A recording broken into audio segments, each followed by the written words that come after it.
You continue to eat as we work. And let me reconvene officially after lunch. It is 12:04, and we will reconvene the City Council Goals and Planning Work Session with the same members present, just not exactly, now with the same members present. Good, thanks. Let's pick back up where we were and talk about revitalizing neighborhoods and commercial corridors. Who's the spokesperson? All right, I've been told I am the spokesperson, Caroline and Craig, so I will speak.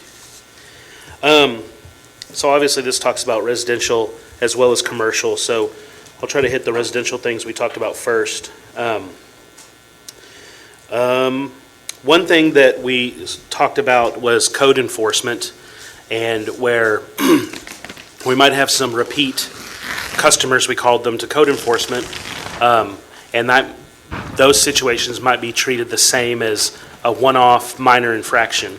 And one thing we said, we should stop code enforcement on minor one-off infractions, and then what do we say we should start doing? We should continue or enhance code enforcement on repeat problems and repeat problem areas. So if we're seeing the same problem repeatedly, kind of give some extra attention to that area, because obviously it's a problem, they're not getting the message or whatever it is. One thing we discussed was we should stop applying building standards unilaterally, because so the south part of the town was built out a long time ago. And then as the city expanded north, we kind of wanted things to look nicer and have different standards. But now when we try to apply those things in the southern parts of the city or the older parts of the city, it's a barrier of entry for a lot of businesses, and also just isn't feasible in some areas. You can't do the same things all across the city. So whether that means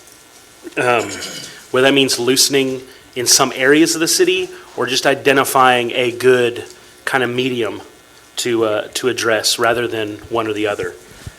Something we said we should start doing might be, and related to that, is minimum but fair standards. Something that, you have to be at least at this point, and maybe we apply that to like some of the older parts of the city where it's not like you can put in a new business and add however many feet of landscaping between the street and the parking lot. It's just not available to do. So set minimum but fair standards to apply. Things that we thought we could continue and enhance also is the Easy Streets program. We're seeing some excitement. We're seeing some success there from like the billiards business coming. Well, they haven't started yet, but they're coming. And look at if we can find a way to expand that maybe to some other targeted areas of the city, like south of Loop 820. There's a lot of space that could be utilized that sits empty in some areas, and maybe seeing if we can expand that program to other areas, because it is successful where it's been used. And also a program, the BIG program, that's what it's called, right, Carolyn? Seeing if we have opportunity to continue or enhance that, depending on how much money is left in the budget for that, right? And then I'm going to ask Craig to repeat this one, because I have miswrote it 3 times, but he worded it so eloquently. He really set the standard for this, about incentivizing. Talk about embracing a tag. I've completely embraced it. I'm going to get standard tattooed on me somewhere. So Craig, about proactively rather than waiting on incentives for certain businesses, certain areas. Yeah. So I'm going to use Berry Creek, Paulette, as an example where, there's, testing. Okay. Using Berry Creek, which is land just north of Birdville, about 10 acres as an example. One option is staff and council proactive by ordaining this area in advance and putting lighter fluid on that particular area, incentivize, with a package, so to speak, that is a carrot for the developer to chase the uses that we want. Or the approach that has been taken so far with Berry Creek is, when you have something, come to us, maybe we'll consider it. And so there's a fork in the road there where it could become an office, garden office complex, or it could be, have some retail, have some dining establishments. So the question is, do we get a little bit more aggressive with areas, with incentives, to have that carrot out there for that developer to chase? Or do we just recruit, get a lead, and then, hope it matriculates? Does that make sense? Yeah. So Craig, let me ask you a question then. So like Peppa Pig, I know they got some incentives after the fact, but up front, did we do anything on the front side of that? I think there's case by case, but there are pockets, I think, of the city that council has identified, that staff has identified, that maybe it's already preordained to be eligible if it hits these target industries. And what it does is the brokers, the developers, they then focus their time and effort, and then staff can also market to the businesses that, hey, these efforts have these benefits. Yeah. And then one other thing we had talked about was we had previously utilized a program, the Neighborhood Revitalization Program. And it kind of stopped being utilized because property values went so nuts. But before that, it was a program that gave some grant money to people who came in, had a house, did some work on it, and then sold it. But the caveat, they got some grant money that we matched part of the property value increase, but they had to sell it to someone who was going to occupy that home for at least 5 years to, one, encourage people to be residents in the city when they buy a home, not create rental property, but also help those things happen. So those are the ones we came up with. Any other reaction, questions? The last thing you said about residential properties, I think it's a fantastic idea, mainly to encourage people to become citizens of the community and not just create here's a whole 5 houses and they're all rentals and people are coming and going. So I like that idea a lot. Yeah. So I think in some cases, not all cases, I don't hate people who rent their homes. But in some cases where you have a large number of rentals, you have to give that disclaimer. Everyone's going to think I hate renters or something. I've been a renter before. I don't hate me. And you just get, if you get a large number of people renting, you don't get as much connection to the community. You don't get people who are invested. There are some people who are, not good renters. They just don't care about the community. They're there because they found a house. They didn't care where it was. They don't take care of the yard. It's not their house, and things like that. So I think that helps avoid some of those situations where maybe it becomes a bad situation. Yes, I'm also not against renters. It's just I like the idea of people becoming And I don't think we hate citizens. anyone who lives in apartments. Thank you. I love everyone. By the way, to say that sometimes there's not good, if we assume that sometimes there's not good renters, I just realized that I have a neighbor who I thought owned their house because they're not a good owner. They're not good owners, just like they aren't good renters sometimes. They aren't good people, So one of the things that Craig talked about that I want to go back, council, to get your take on especially is this notion of targeting some areas and say, we want to be proactive in these areas for these types of business. It is sort of hanging out that sign that says, we're open for business as long as you're this kind of business. Right. What's your reaction to that? I think that's great. I think that we've been talking about businesses for the last, couple of days, and we want to be business friendly and get more businesses in here.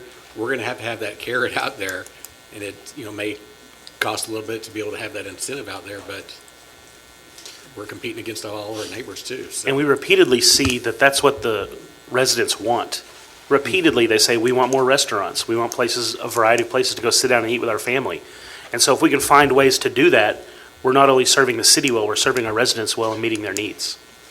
With expectations too, I think we're talking about who do you target and who do you go after and say, this is what we want specifically, right? And I know that we've got the heat map and everything and kind of laying out that and saying, here's the list of ones that are out there, but we have to be friendly to them. Right. Also, to want to come. And why haven't you wanted to before?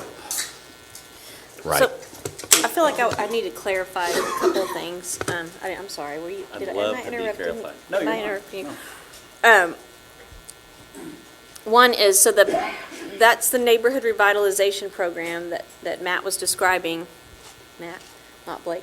At the end of his thing. So I talked about that yesterday, and that is a program, technically it still exists, it's just that it's kind of fulfilled its purpose in the area for the neighborhood revitalization program zone. So one of the things we could look at is designating another area where we would want to, and it was designed to stimulate value in that area. So there's that, and what Craig is asking, so what we do now is like, for example, he used Berry Village, but we've used this approach with other developers, where we tell them, when you have something on the hook, come to us and we will talk.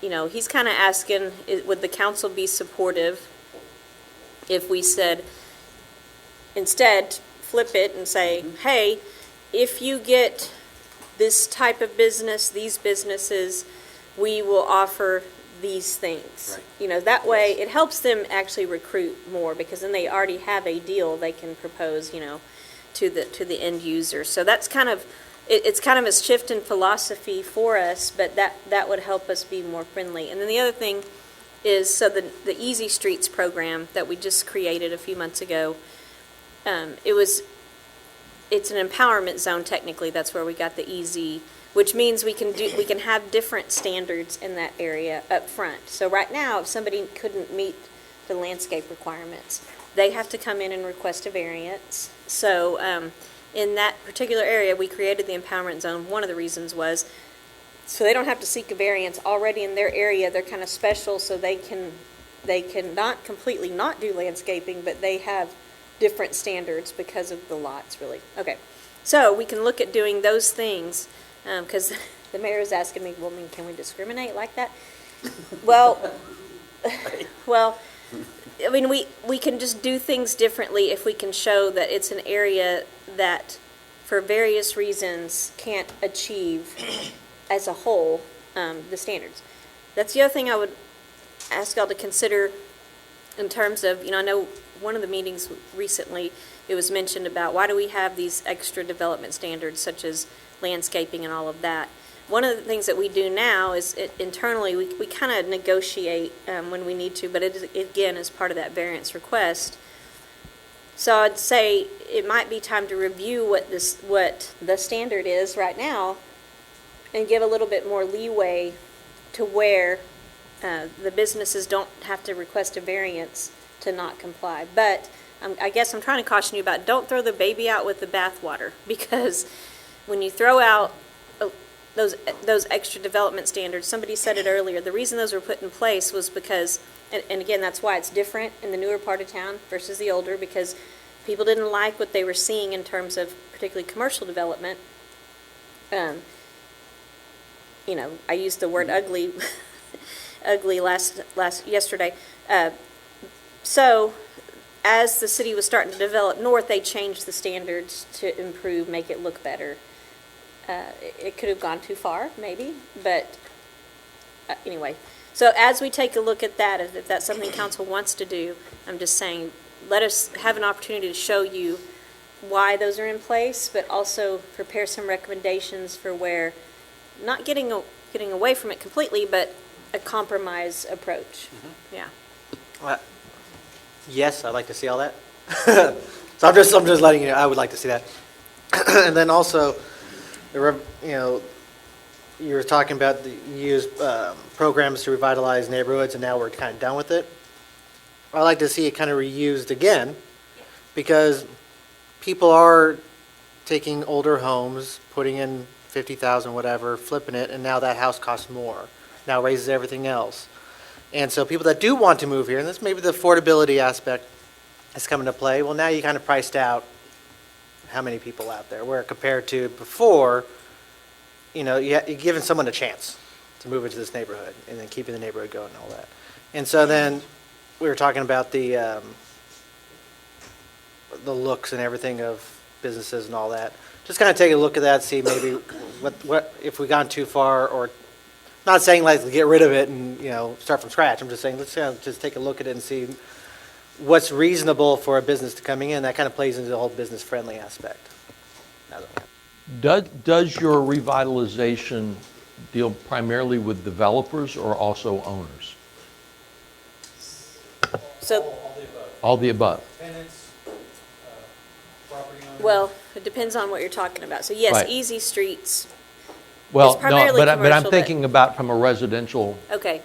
The neighborhood revitalization program specifically is for homes. And the reason I say it but are they specific. developer-owned homes or are they No. owner-occupied? No, they're supposed to be owner-occupied, or Good. let's say somebody bought it to flip it, there's a provision in there that whoever they sell it to has to live there for 5 years, like you said. So, They can't lease it, they have to Right. sell it. And they can't sell it to somebody who's going to lease it. right. I do. I like all of this idea. I like the proactive nature of it. I think we need to, well, a couple of things. I think we should obviously target what the citizens have already let us know they want most, and then we need to promote that. We need to, maybe even it's a new social media campaign or something, NRH Open for Business. Here are all of these things that we are now taking proactive steps, and then promote the heck out of it to the citizens to let them know we've heard you and we're acting. Maybe it's expanding the Easy Streets program. Maybe it's, reactivating the revitalization program. But make that a series, kind of like Word on the Streets even, to where we can get that promotion out of it. I think that would be good. Good. When you guys were talking about this, and this may not be the right section, did you also address mostly in commercial properties, vacant properties that seem to be vacant? Is there a way to address that? Owner, landlord, whatever. I think there's the same Sorry, it was distracting. Uh, What was the type, question? like incentives we can do possibly, but the Easy Streets is only in a certain geographic area of the city. So, I don't, What was the question, Russ? I'm sorry. Well, just give you an example. We did, the council back earlier in the year did a contribution, let's call it, to the gentleman next to Chuck E. Cheese to help him revitalize That was part of that the complex. Easy Streets program, right. Okay, Right. but nothing's happened, and it's been 4 months. So we need to encourage, especially if we're helping someone, okay, we need to see something going on, and we need to see some changes going here. But we also have other properties across the street here that half the shopping center stays vacant 90% of the time. Is there a way to, I don't know what the question really would be. I think one of the Is things there a way we- to help him do that, fix that problem? we had talked about seeing if we could expand that Easy Streets program to other areas that we have that kind, like CC's is pretending they're, on Roof Snow, has been pretending they're gonna remodel for like 2 or 3 years now. They're not gonna remodel that, they've left. So, and then, yeah, you're right, there's things that stay vacant over here, pretty regularly on this part of town. So the answer is yes, we can expand or have different empowerment zone areas as long as we can prove up the requirements in the law of what allows you to create an empowerment zone. So basically a distressed area. So that's one thing. In terms of the vacancies, that's a difficult thing that we can't, and the timing it takes people to start their projects. There's not really any control we have over that, other than in some cases in their incentive agreement, and that's the way it is for City Point Commercial, if they don't start their project by a certain time, it kind of delays their incentive, or in some cases eliminates it or makes it less. So that's the only way, but that's still, so much of that's out of our control in terms of new projects. And right now, what's stalling out, for example, the hotel and all in hometown, no hotel in home, all of that, is the lending market. So with the interest rates as high as they are, and lenders getting more tight on their requirements for, to back your project, it's more and more difficult to get their financing done. So there's that. But then on the vacant current spaces, again, sometimes, so this is what happened on where the EOS Fitness is, I think it is now. Sometimes the owners will live there and still be paying or live there. It'll be vacated, but they're still paying their rent to the owner. So the owner has no incentive in those cases to even develop. They're still getting their money. That's what they care about. So those are the difficult cases. I do know that this center across the way, there's likely going to be some movement on the Zongas, the old Zongas, which is positive. I don't think I can share that yet, but those things are kind of out of our control. We don't not notice them, but that's a difficult nut to crack in terms of Like that what goes. Craig was talking about earlier, using that section of property and going to a particular developer and saying, let's incentivize or encourage this person to do something. So let's look at something that would fit there well. Could we not do something similar for vacant properties? I know you can't push a current owner to do anything, especially, you're right, because a lot of them that got rent money coming in, they don't care about putting someone else in there. They already got money coming in. Yeah, So I don't know, that's difficult, but I know we got some vacant property that could, and Yeah. I did see the grass was mowed at that one place. I thought, wow, we're gonna get somebody in there now, so that's good. Just two real quick points is, it's the adage saying you can lead the horse to the water, but they have to drink it. A lot of these is we're doing everything we can to lead them to the trough, but they just won't drink it. It's on a spreadsheet, and some guy who's living on Malibu looking at the ocean, and it's a line on him, and he's taking a loss, and he's using it for his taxes. There's a lot of things we can't control. On the flip side, how do I phrase it? In my 15 years with the city, believe it or not, the retail vacancy rate, and that includes restaurant space, is at its lowest it's ever been. It's at 6%. When I got here, it was 15. It got up to over 20 during the Great Recession. So I think it's what we're seeing is some of the visible vacancies, but on the grand scheme of things, believe it or not, it's 6%. And a lot of it's because EOS, Ross Dress for Less on an A20. So there's been some big wins. Well, one of the things that I've seen from other cities is when you set minimum standards, developers read that as the standard. Now, there will be some developers that will over, but I'll give you an example. There's a community down in central Texas that, in their build-out, decided that every new home had to have a tree in the front yard. Now, by the way, is that probably not uncommon, right? But then they got into the discussion of how big is the tree? And the idea was that every tree should be at least, 2.5 inches, right? And guess what? What trees do you think went in? Well, and they were all 2.5 inches because you could buy a 2.5-inch tree in mass for $75 a tree. To buy an 8-inch tree costs $1,500 a tree. And they're going to get the same price from the house either way. So, I think, not that we shouldn't have minimum standards, but that realize that once we set the minimum standards, all of a sudden, the option of that, the opposite of that, is to say everything comes to council and you set the standard, which I'm not sure that's a difficult business for you to be in.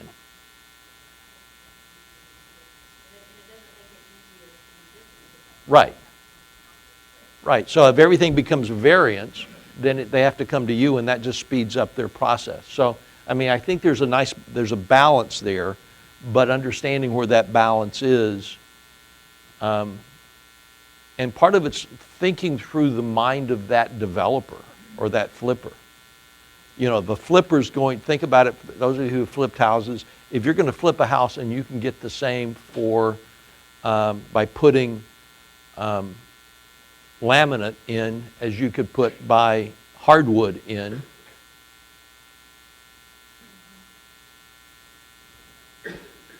Right? So, all right, good stuff. Engaging residents.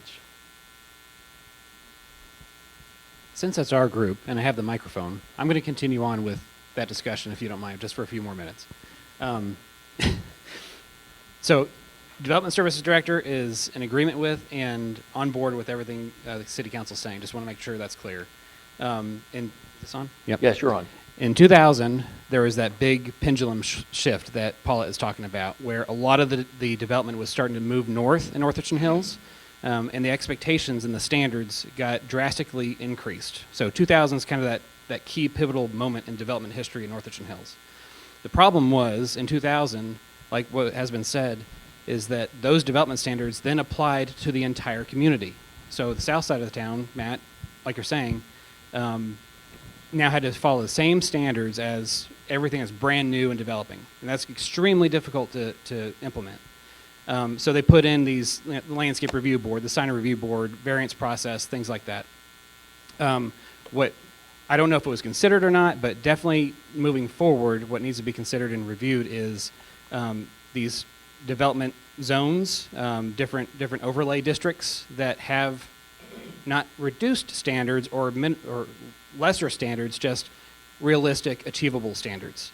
So when we talk about landscaping, that's a perfect example. You know, south of Loop 820 along Boulevard 26, you're not going to get a 15-foot landscape setback along Boulevard 26. It's not possible in a lot of cases. If you're doing that, you're tearing down the entire property. We don't necessarily want to do that.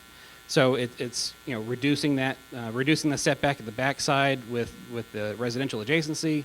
So we have all those things kind of already pinpointed. It's that we haven't been given the prioritization or the direction yet to make that change and go in and have those discussions and make those changes. So on board, totally understand what everybody's talking about. Paula, anything to add? Okay. So on engagement. So we had Cecilia, Mary, and Susie in our group. And we kind of put things into 3 different buckets. Listen, share, and be transparent when we talk about engaging residents to enhance connection. On listening, it's just simply listen more. And we do that by having more in-person, this is start doing and enhancing, in-person engagement opportunities. So that might include coffee shop events, town hall meetings, and then whenever we do have some sort of event that maybe the Parks Department puts on or the library puts on, we have city announcements, flash votes, and quick surveys at those events to capture their opinions with that captured audience. So you got an audience there already. Let's go ahead and survey them if we can. That might be just Susie brought up a sandwich board sign that might have a QR code on it, and somebody can just click that QR code. So an announcement's made, hey, we're looking for your input on this, that, or the other. Please click on that QR code and help us out and give us your input. More surveys in general and more frequent surveys, so that might be through the flash vote system that we've already kind of started using, but not a lot. And then, Survey Monkeys or just more frequent and more often surveys. We talked about push notifications, but there is a challenge there with getting opt-ins. So whenever you have a system that requires somebody to sign up, create a username and password, they have to opt into something, your success rate of getting somebody to sign in lowers every time you do something like that. And it costs a lot of money too. Cecilia had brought it up that they had looked at it for the library for push notifications. And there's some financial setbacks on that one. I'll save that for last. As far as stay the course, things to continue doing, promotional communication for the events in library, NRH Center, we acknowledge that those are successful and continue doing those, trying to get people out to those events. Implement the NRHTX app, which is also called Tyler 311. Mary's team has been working on that, and it's being implemented by the end of the year. So that's an opportunity for people to share more. It's more of a to replace the reporting feature that we have online right now, where the people can report concerns and issues. But there's other opportunities with that app. Stay the course on in-person engagement that we already do, such as National Nights Out and HOA meetings. I will say, I'm not sure how many council members attend HOA meetings, but I will say that when staff attends them, they are very productive, and that we, again, make those announcements for upcoming city events. We talk about, projects, infrastructure projects, give everybody updates. And when you talk about HOAs and HOA meetings, those are your really engaged people. Those are the ones who want to be informed the most. So those HOA meetings are oftentimes very well received.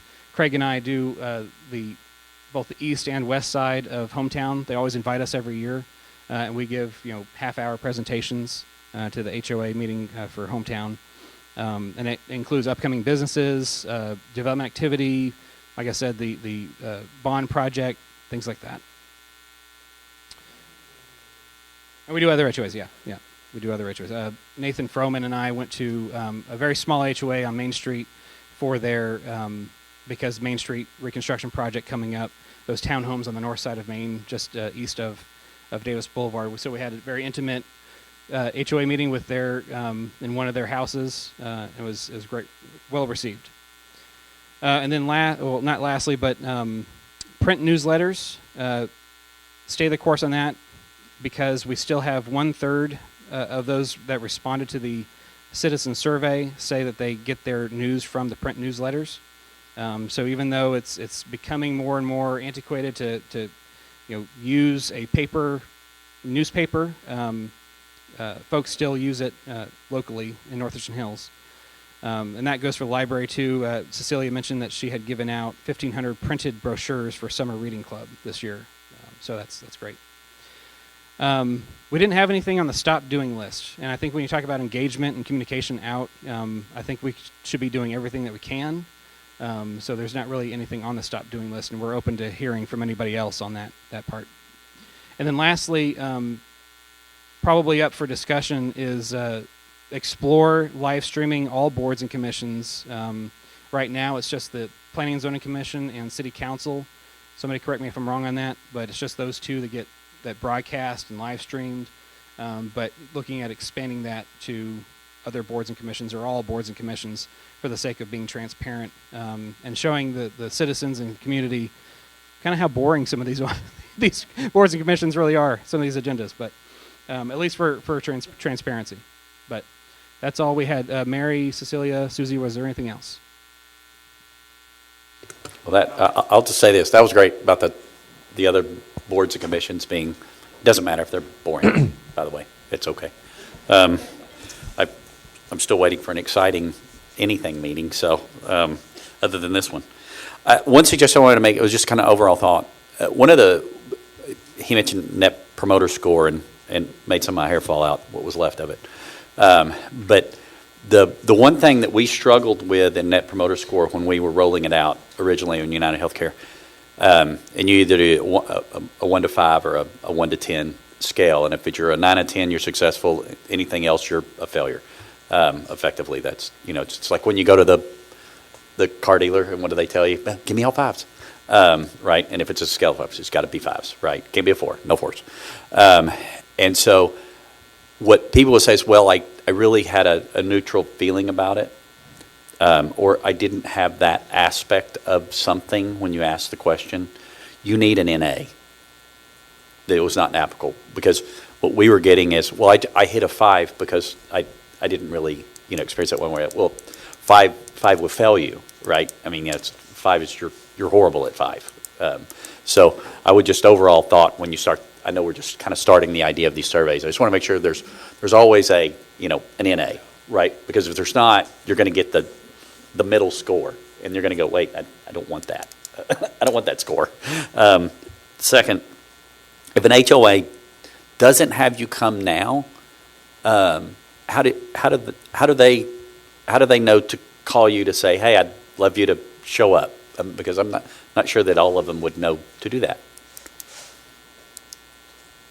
Question, and I'm open for any other staff member to say something, but, we do have a list of HOA boards and presidents and management companies, and it's just a matter of them reaching out to us. And right now, we don't proactively go out and say, hey, Okay. we're available to you. It's usually been a phone call to the city inviting a city council member or a city staff member to attend those meetings. It might be a very specific issue, too. Okay. Okay, I was just curious. In many cases, they'll call Billy, they'll call the city manager's office, and Billy will receive it and then cascade it down. However, once we present, there's a rapport, and sometimes those HOAs then call us for the year follow-up. But if it's a newer HOA, they'll usually call the city manager's office first. Okay. I was just Caroline and I always do Skylark, right? Every year. That's another one. In September, we always look forward to that one. curious. Okay. Yeah, the Meadow Lakes, I'm sorry. Yeah. Is there a desire, council, to go, right now, your staff is amazingly responsive when an HOA calls. Is there a desire to move from what I would consider aggressively reactive to proactive in that regard? To say, we ought to let people know once a year, hey, because HOA board changes over, they're going to let you know probably who those are, to just simply say, by the way, these are the kinds of things that you can do, issues that come up, and it's just it's a That'd be letter. excellent. We've got the list already, and, I hear feedback on Clayton and Craig's Dog and Pony Show, and it is phenomenal. I mean, they're eating it up. I mean, hey, this is coming to the city, this is, planned. I mean, it's easy to do. The only thing I was going to say is that we should not limit it to HOAs, because they're, a big part of our community does not have an HOA. But they may have a community organization that meets occasionally, or word that gets out to those communities. So we should make it, ensure that they are also informed that this is an opportunity. I think some areas that don't have an HOA may have a crime, what's it called, Chief? Crime? Neighborhood Watch Group. And so we've also, in the past, we've reached out to neighborhoods that don't have HOAs through their Neighborhood Watch Group. We've actually, at one point, tried to encourage those folks to create a neighborhood association, which is different from an HOA. It's not required. There's not, an HOA dues payment. But it helps them set up, a way for them to get more information other than just crime stuff. But, for whatever reason, we didn't really continue that effort. But just so you know, that's another resource, is the neighborhood crime watch groups. Council, would that be a priority for you to be more proactive in that engagement? I got the floor. Yes, because, and yeah, obviously it's not going to be just HOAs. It's an organization, and then we have contact and everything. Of course, we're going to reach out to them. Any other citizen, I'd like to find a way to contact them. A lot of people purposely don't want to be part of an association on purpose, but we got to find a way, and that's where communication now will have to come into play. And we'll have road shows or town halls and so on and so forth. But I think we do need to switch from being reactive to proactive, because people are thirsting for knowledge. They just don't know where to go, or don't understand Facebook or Twitter or the newsletter that comes out quarterly, or we just got to find ways to just get out there. I think it is a good thing. I sit on our HOA in Thornbridge, and I've even tried to figure out what are ways we can integrate the city more into the communication that we're putting out to our residents, even things like the report a problem type stuff. Like, a lot of our people in my HOA didn't even know that was a thing, that we could report issues that the city can respond to. So I think maybe there's an education component that we could add to the HOA specific outreach. Also, it's not just necessarily pushing information out to them, but also receiving the information. So perhaps there's an integration of the council into the, maybe we proactively reach out to each one of them, or at least one member visit each HOA every year, and then go beyond that even into the businesses. Like, maybe there's, we've talked to him before about it, but business roundtables for the commercial sectors, where we actually set up, bring people from the city, bring representatives, and talk to different sections of the city on the business side as well. And yeah, I mean, of course, integrating the town halls, which I think you mentioned, but for the people who aren't a part of an HOA, there's still the opportunities if we can get some different town halls set up throughout the city as well. Other comments? I love the idea of the opportunity to attend. So if there's some of them that would be worthwhile to attend, I'd go. One other thing that you had mentioned is that you print the newsletter for everyone. Is there any way you could create an opt-out so that you don't have to have it printed? If I don't want it,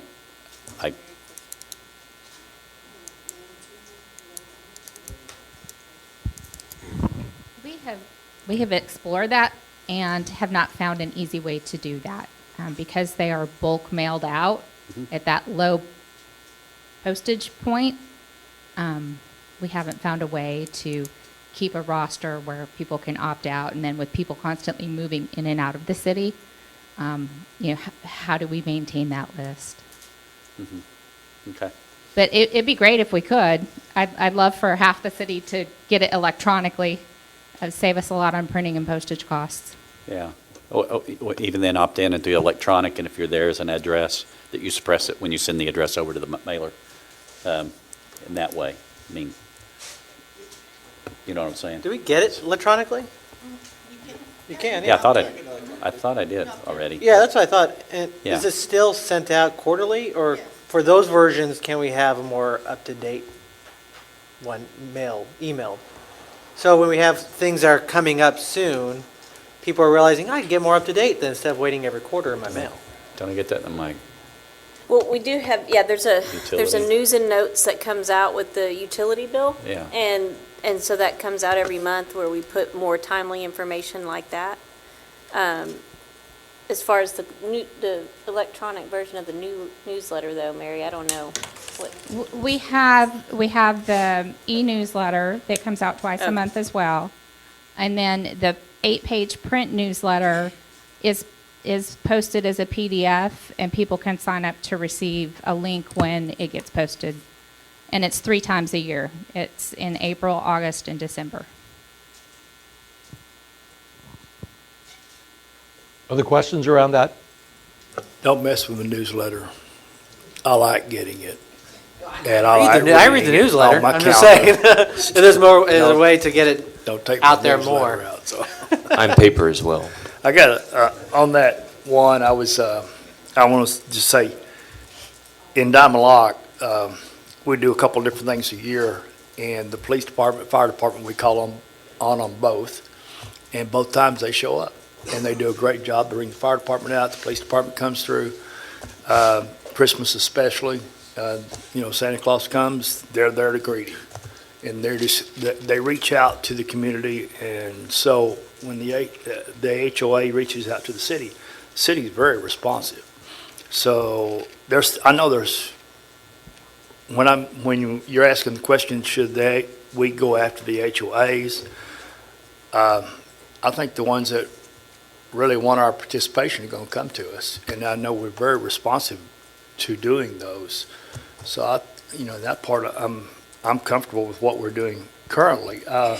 One other thing, when we had this conversation that I had a concern with was people were, and it included code enforcement, which I know is a fine line, and that is where residents are sitting empty, or I'll use one in our neighborhood recently. The grass had got 2 foot tall, and people were calling the city and wanting to come out and find the people and mow the grass.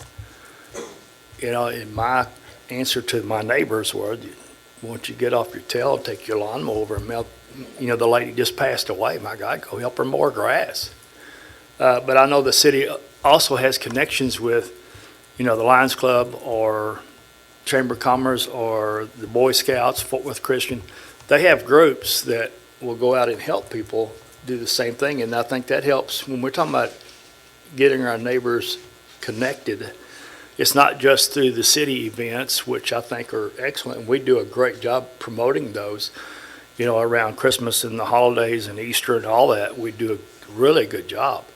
But there's other parts of enhancing our connection to our neighbor that I think we could encourage.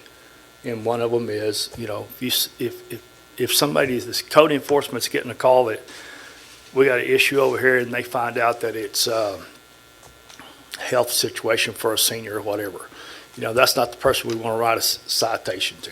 That's the person we want to try to get help to. And I think we probably do that. I'm not sure. I just know in this particular situation, I ended up having to chastise a couple of neighbors to get the yard mowed, and I think the city actually ended up doing the mowing before we got a neighbor to wake up and help. But, there's what we do, we're very, very good at. And I've seen that in a lot of situations. But when we had that conversation, mine was around, I want to connect neighborhoods, neighbors to neighbors. So we start having that local community feel with neighbors, not just with the city. And I don't know if that makes sense or not to you, so. Just a couple more things that, a great way that we continue to encourage our residents to stay engaged is our CPA classes, our CFA, CERT, and Citizen Civic Academy. So. Well, and piggyback what Rush is saying, we have a Fix-It Blitz, end of September, first part of October, which we're talking about revitalizing neighborhoods. I mean, we hit, 20, 25 houses or so. It's kind of a small piece, but we get a chance to, volunteers from church groups, different things like that, plus the city staff. We could expand that out and have it one in the spring, one in the fall, and, really promote that and get more and more people and get to know your neighbor and help out your neighbors. It's usually elderly people or disabled, stuff like that need the help.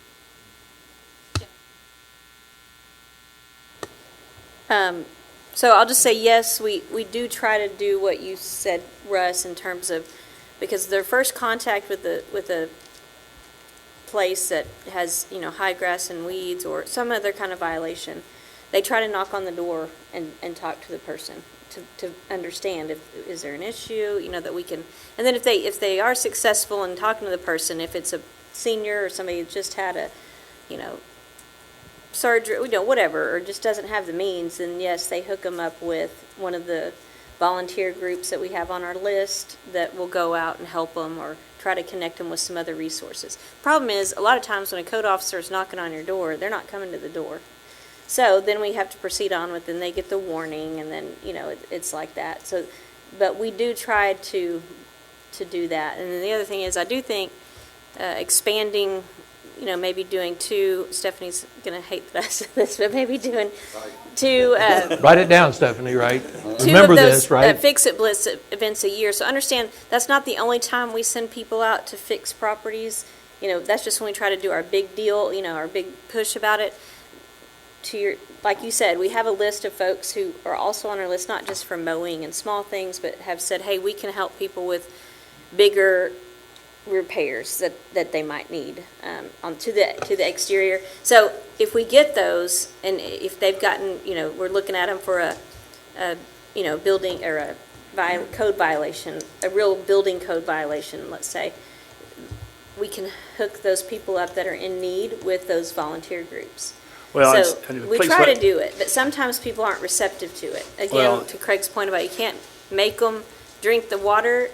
Right. So there are those cases, but for the most part, we try to understand if it's a person in need and then get them connected with somebody that can help them. Okay, and Yeah. when I talked to Randy about this, I said there's a fine line here when I bring this up, and it's not, I'm not getting on code enforcement. I wouldn't have their job. Yeah. Because they're in a bad spot no matter what. They're being told to go out and do this, and the person out there sometimes not going to do it. It's not a good spot. I wouldn't Right. have it, so. That's why But Stephanie they goes do a around good telling people job she on it. has no feelings anymore. Can't hurt her And that would feelings. cause you to be that. Yeah. Anyway, thank you. Yeah. There is no more difficult job than to be a code enforcement officer. It's not a good, it's right there with, I had a friend of mine that told me years ago he worked as the guy that came around to pick up the payments for cars when you used to pay cars bi-weekly, and he was that guy. And he said, nobody wants to see you coming, right? And it is sort of that way with code enforcement. So Susie, then. So I'm just going to just say this, not that it's going to matter or anything, but, you know, as a council and as city staff, and I said this about bringing a horse to water, you know, you can't make him drink in our session when we met a little while ago. It's about helping our neighbors to be a neighbor. And so I don't know if just like a little, like on a, maybe, I just thought of this, Mary, on the newsletter, okay, it's a little blurb, oh, what have you done to help your neighbor? What have you done to help your neighborhood? To put some of that ownership back on, you know, on the citizen or the homeowner or whatever, because a neighborhood, a true neighborhood, is a place where people know each other and they're willing to help. And we can place all these things and have code go out and do that, but until you've actually taken the time to get to know your neighbor and to know, not to know them like a best friend necessarily, but you can, but to know their routines. And when those routines are different, then you know there's something wrong and you go check on them. And Stephanie and I just worked a couple weeks ago on a case. Gentleman emailed me. He was extremely upset. He wasn't going to have it. He didn't care, and he said it in his email. He did not care what the reason was, why the yard was not mowed and the dead tree wasn't cut down.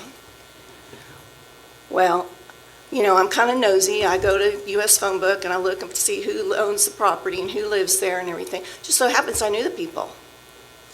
Their kids were my students. I contacted her, found out, I knew her mom, found out dad had died, 80 years old, had died. Mom is going blind and has just been put in a nursing home, and by golly, they had a plate full. So why couldn't that neighbor go and mow the yard? And I say that because we had a neighbor in our neighborhood who was the neighbor that everybody tried to avoid, but the same day, same time, he is a person of value. Okay? They can be the meanest neighbor in the world, but they're still a person of value. Their house caught on fire. They had to move out for 6 months. My husband mowed their yard every week for 6 months. Why? Because it's the neighborly thing to do. So if it can just take maybe just a little blurb or something occasionally coming out and say, what have you done to get to know your neighbor? What have you done to help your neighbor?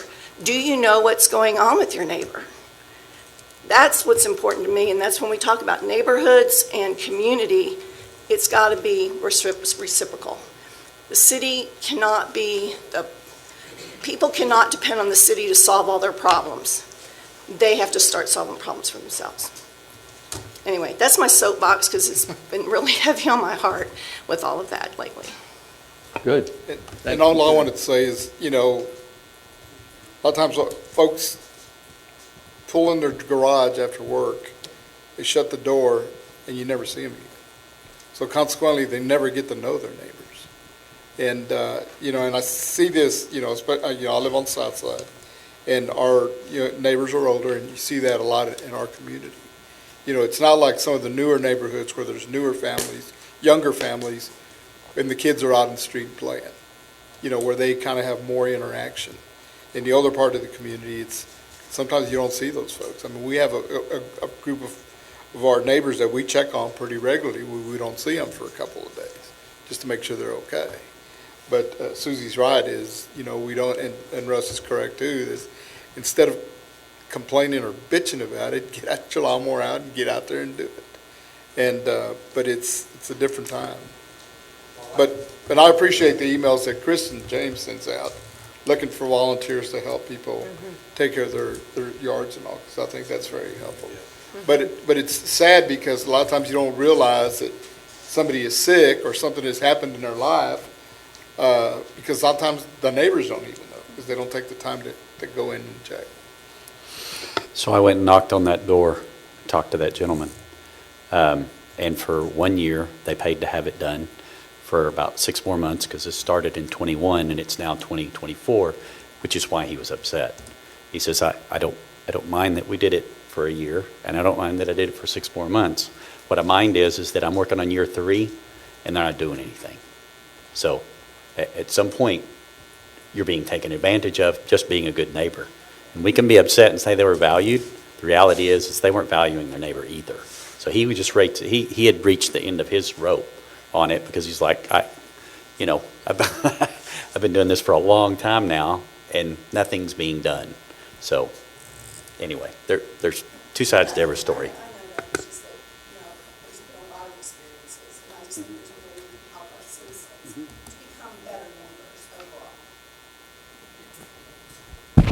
It's one of those things, what you're talking about is hard. I mean, that is hard work to do.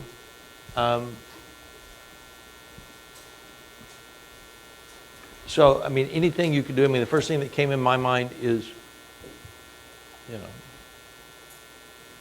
recognition for employees works, maybe recognition for neighbors works. Maybe there's some things that you could play with there down the road. I mean, you're trying to get people to do more of what you want them to do, right? And we know that what gets reinforced gets repeated. So we just have to find ways to continue to reinforce things. All right, let's talk about him. Let me finish off on that. Yes. What my whole point was, unfortunately, I went a lot of ways on it. I'm trying to figure out a way, we're trying to engage citizens. My idea is, I want to get the neighbors involved with Talking to each neighbors. other. In Diamond Lock, we got a great neighborhood. I noticed everybody there, and I know everybody drives. So we have that connection, but there's other parts of town don't have that. And for the city, if we want them involved in the city, then we get them involved with each other, and it all connects together. I agree too, that what Susie said too. I think we do need to start doing campaigns to get, like we checked our neighbor today, things of that nature. We're putting a lot on social media and media and things right now, but I think it's just as necessary now to remind people that government's not here to solve your entire problem all day, every day. It's back on the citizen too. It really should be 90% of the issues out there, is citizens solving the issues. One thing I like about a Diamond Lock, just to take off on what Russ said, is there's basically 2 or 3 ways in and out. So basically, when you drive and you go out, you end up driving by your neighbors. So, All right, let's move on. I have a Improving question real safety. quick. Sorry. Yes. I'm looking at the goal, engage residents to enhance connection, and I'm not really feeling that illustrates what you guys are saying. Just to throw that out there. I'm thinking it's more along the lines of engage residents and foster neighborly connections or something like that. Because that's what I'm hearing the council say, a lot about neighborhood connections and neighbor connections. So just throwing that out there, that maybe it's a little bit of wordsmithing with that goal. Is that what you guys are talking about? Engage residents to enhance connection, or is it engage residents and foster neighborly connection? I'm going with the neighborhood connection. That's what I thought. Build communities together where they know each other, they respond to each other. They're not coming to the city to solve a problem. They're coming to each other to solve a problem. Their neighbors, you know your neighbor and you connect with your neighbor. And I think you're right. I think there's probably could be said a little bit different way. I'm not saying get them to call the city. I don't want them to. I want them to call on each other, become a community. That's what we're supposed to be. So, Council, do you have a feeling around that? The only thing I think is you could add engage residents to enhance connection between neighbors and the city, or something like that. Kind of have it twofold. Because you're right, it kind of has to be both. It can't, Right. it can't be one. Yeah. Okay. We'll make that change. In the meantime, let's go, anything else? Let's talk about improving security, safety, and infrastructure. I'll make this easy because I thought 911. I got the chiefs and both. So I'll let them start and then I'll. Both you want to start? I heard. Mike.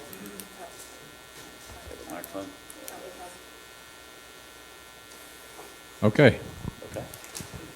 Yes, we looked at several different things, and we were kind of scratching our heads because it was like, okay, things we need to stop, things we need to start, and it's like, if we could have thought of it, or we would already be doing it. So, because we're pretty progressive on looking at, different things for the different programs. But I want to circle back to one of your last statements on the last one, and a thing that we do at the police department, which you've probably all heard of, is National Night Out. And that is designed specifically for that purpose, is trying to get get the neighborhoods out, talking to one another, getting to know each other. And we put a lot of energy into that, and we feel like that is a very valuable concept to do from a public safety perspective. That's what we want them to do. And so I applaud y'all's effort of looking at, okay, what else can we do to make that happen? Like for us, for an enhancement, I want to make our department more visible on our recruiting efforts. And so I'm looking at some concepts for that, and also looking at, okay, I want to divert some of my resources specifically towards recruiting efforts. As we all know, recruiting for police departments is a nationwide problem. And our citizens deserve the best that we can give them, and we need to do that because what we do is we provide a service. We're not making anything. We give service, and we need staff to be able to give good service. And Stan, I'll turn it over to some of yours. All right, a couple of other things that we had on Start or Enhance were that Chief already mentioned is our community's safety outreach programs. Improve our social media messaging on our safety programs. Just the programs that we have, in particular, CFA, CERT, CPA, CPR classes for the community. Those kind of things that we just need to continue to do and enhance the messaging there. Look for ways to improve that. Open houses at the fire stations that we do to improve those year to year. So we want to look at doing that. The other thing that we wanted to enhance and we're definitely involved in is one of our measures was our response times. And in that, this particular year, we've identified a couple of items that we feel like that we're trying to implement into dispatch that will greatly improve the working conditions for the dispatchers and in end result produce a faster dispatch time on emergency calls. So just being more engaged in looking for those methods to say, we've got a limited number of people in there, how can we make their workflow better, more efficient? Invest in those things that we identify that will do that. Try to make a better working condition and get better results out of it. So we're excited about continuing those. One of the things that we wanted to continue on is the work that we're doing with our training with our local partners like BISD. The active shooter drill that we participated in this last year definitely identifies the ongoing need for that. That doesn't need to be every 3 or 4 or 5 year project. It needs to be a regular engagement. Out of that, we identified some things that we're doing with BISD in particular. We just need to make sure we continue those and are be very aware of how important those are to look at and continue to enhance throughout the year. The other program that we want to make sure we continue, and it's an ongoing problem in this area, is continue to look for ways to improve our road safety programs of when we have personnel working on the roads, protect not only our equipment, but our personnel, and also those that should happen to be involved in the accident to try to limit the damage to them, the threat to them, continue to look for ways to improve that. That's an ongoing problem within the region. So we were very fortunate to have some grant opportunities this last year. We've just got to be very aware that those are important things going on. One of the last things on the safety and security side is on the infrastructure is just be proactive in looking at long-term on our infrastructure and making sure that we are aware of what needs to go on in 3 years, 5 years, 10 years, as far as most of those are big-ticket items. We've just got to make sure that we've got them plugged in and in the big picture when we're talking about long-term debt, bond programs, those kind of things. So just be very aware of those. And then I think Bo has a couple of things on infrastructure. Turn your mic on, Peter. We discussed about our continued involvement with NEFTA in our region. That's how valuable that is to our group. And also to continue to enhance and ensure that our staff, our public safety staff, has the state-of-the-art equipment, up-to-date equipment. And I know the chief talked about roadside safety, and we talked about the Scorpion that they're using now and how valuable that has become to our department. And he was telling us about an example in Bedford the other day. They had a Scorpion, but they ended up losing. The Scorpion is the vehicle. Chief, you want to describe it? Yeah, it's the blocker. It has the attenuator on the back that takes the impact of the hit that will come up, fold down. You know, we've got a new one that we just put in service May 4th. It responds now on vehicle accidents to try to protect those that might run into our accident scene, to lessen the risk on them, but also better protect the people that we have operating on scene. Tell us about the incident in Bedford the other day. The way we understand the incident they had in Bedford is they dispatched a blocker, had a blocker out there, but it ended up being fire truck blocker, other fire truck. The fire truck couldn't get past the blocker because of the traffic and ended up totaling the fire truck. But the blocker was unharmed, so. But anyway, unfortunate incident for them, but a very costly incident, and it kind of reemphasizes the importance of having that vehicle in there to protect. You know, for us, a ladder truck now is $2 million investment, an engine's over $1 million. You know, we need to try to protect those, not to mention the personnel, just that we're truly trying to protect first. That's why we have that $1 million fire truck in the lane, is to protect the people that are working in front of it. So.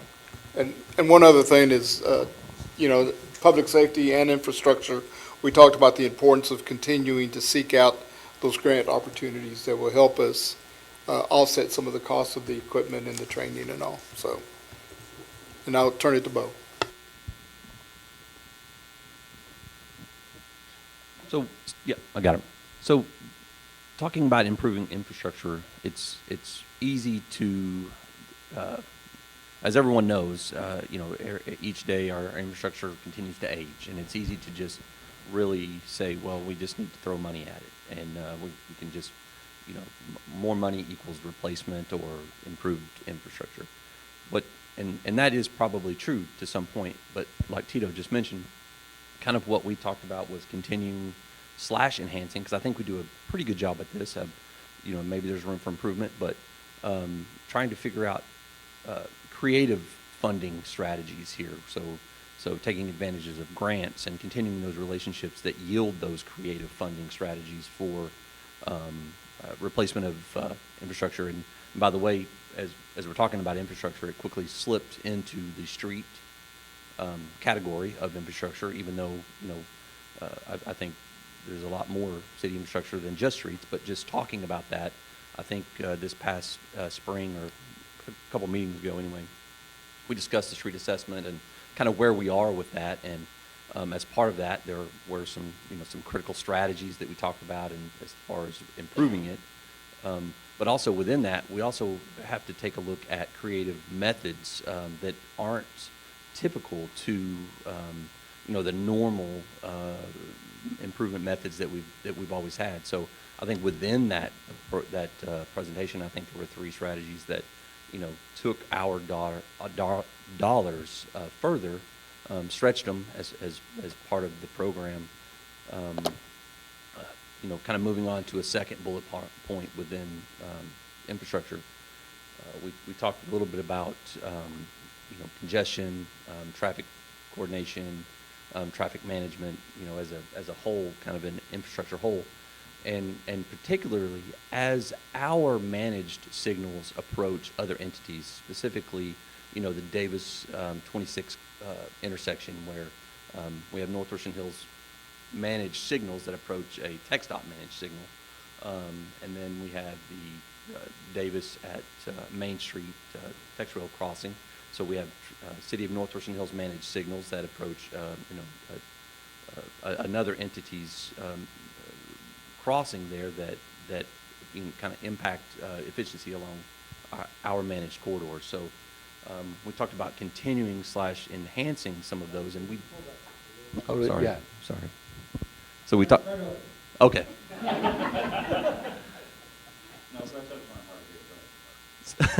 So we do have some strategies in place for a couple of those already in place. Not ready to pull the trigger. Not anything publicly to discuss as of yet. But we do have some strategies in place ready to hit engage and go forward. But it's going to take more than just the City of North Richland Hills. So that we have to then as well continue some of these. I'm hesitant to use the word regional, but some of these outside entity relationships with nearby cities and nearby organizations that can help us move larger entities. So we definitely want to continue that. And then just want to echo what Mike and Stan has also mentioned. What I think when we're talking about improving infrastructure, it doesn't necessarily call into the maintenance side of it, but I think the more maintenance that we can do internally, maybe that equates to less infrastructure that you have to improve. So it kind of ties together, but also we want to continue those recruitment strategies and to ensure that we have the staff available, the right staff is who first, right? So the right staff available to do the right maintenance and perform those tasks. So that way we have less infrastructure to improve. So I do have one question from that on the infrastructure. Again, Council, you shared, it was pretty evident in the surveys that infrastructure is a priority. And there were a lot of conversations that we had, not just about getting up and continuing, but speeding up the things that we have so that we're moving to completion faster. The specific feedback, Council, let me make sure that I heard it, was that people are calling saying, how long is this going to take? So, where in here do we talk about how do we take existing projects and move them quicker?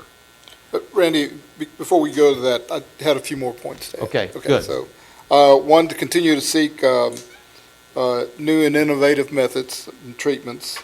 Also, continue to build on our partnerships with Tarrant County, TxDOT, Trinity Metro, and Tex Rail, and also continue to hold our vendors, our contractors, to the high standard that we hope to maintain across the city.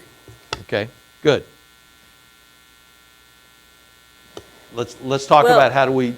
So here's the thing, and everybody wants instant gratification nowadays because a lot of things are available to us instantly, and we get things quickly. And somebody said it earlier: ordering from Amazon is too easy, and you order it and it gets to you in sometimes a couple hours. It's right there. You don't even have to go anywhere. That's just not the way that construction works. And so I know people want roads to be done faster, but they get done in the time they get done in. Also, it has a lot to do with the workload of the contractors that we hire for the different jobs. But in particular, when you talk about projects like Glenview, what delayed that the most is waiting on Atmos to move a gas line. Not just one gas line, I think they had to move a couple of gas lines. And so that kind of puts us on hold. And even though we do everything that we can on our end to push them and let them know this is a timeline we're trying to work in, we don't have any control over Atmos and what they do. So there's just a lot of factors that are out of our control. So I wish I could speed up construction timeframes.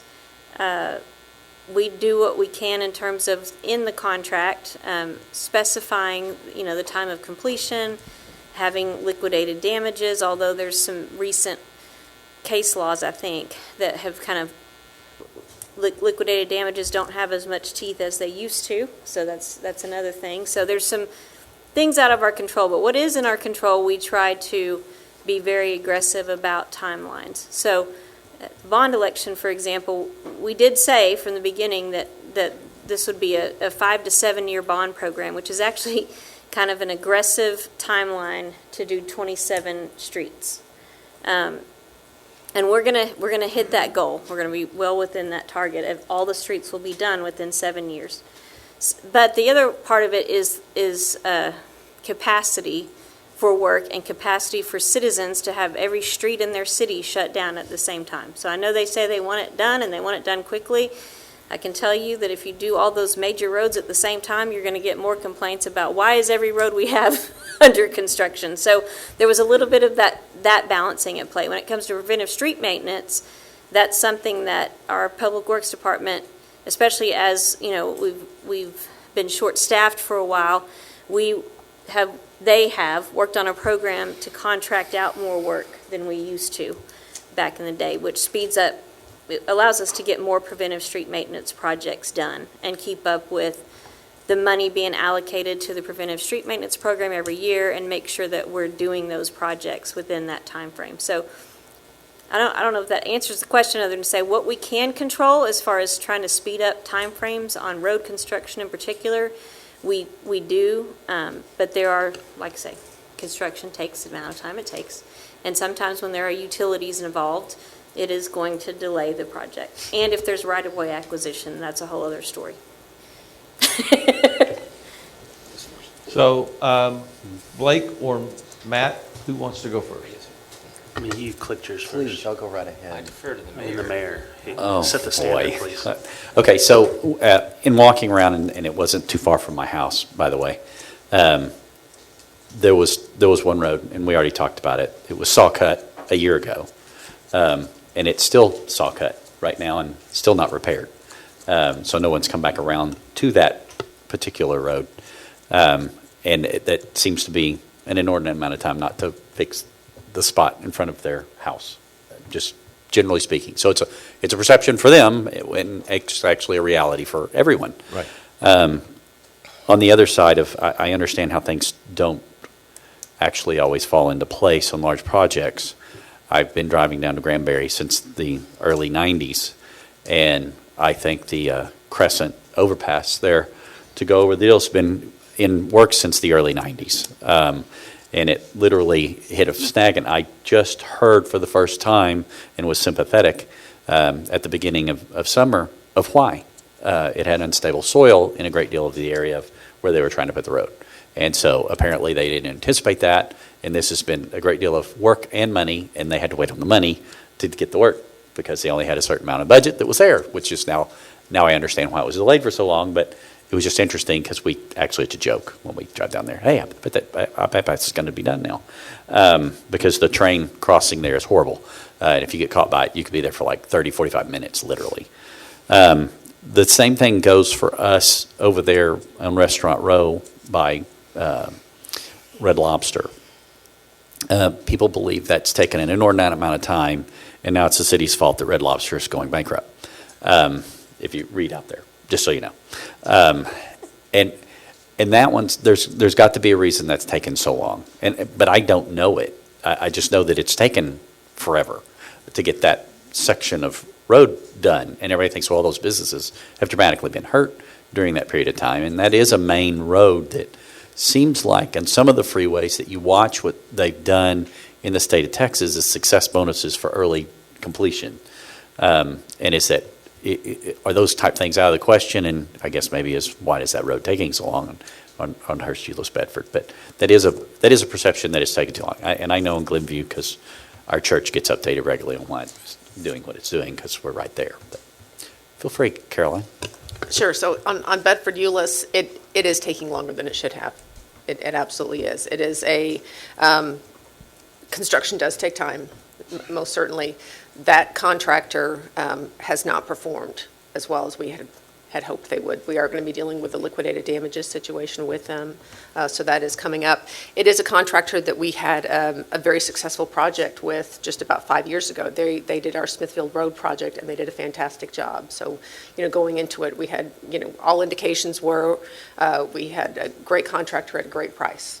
It has not worked out as quickly as we had hoped. And, that's just the bottom line on that. One of the issues we deal with when we're bidding the contracts, of course, we try and bid as much flexibility into them, not just, for example, we don't, unless there's something exceptional going on, we don't tell them, hey, you have to start, by this date, because the more flexibility we can build in for those contractors, the better price we're going to get, because their pipelines, are filled up to different levels, and so them having that flexibility, we're going to get a more competitive bid. And, when it came to the bond, we were just looking at the scale of what we had to deal with roadway conditions.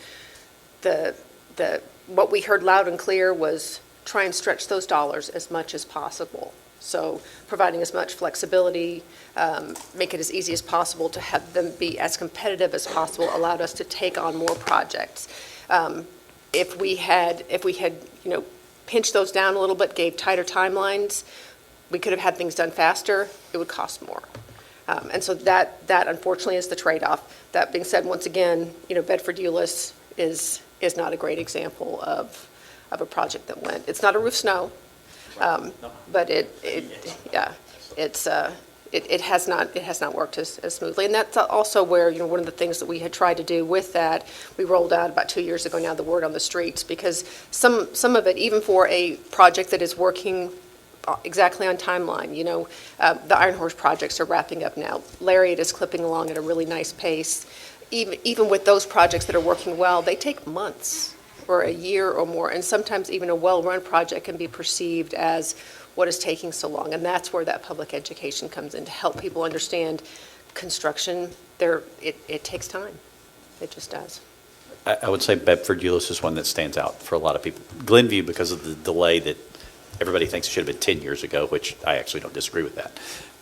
But the Bedford Euless, from a communication perspective, you don't see our communication out to the community of why it's taking so long.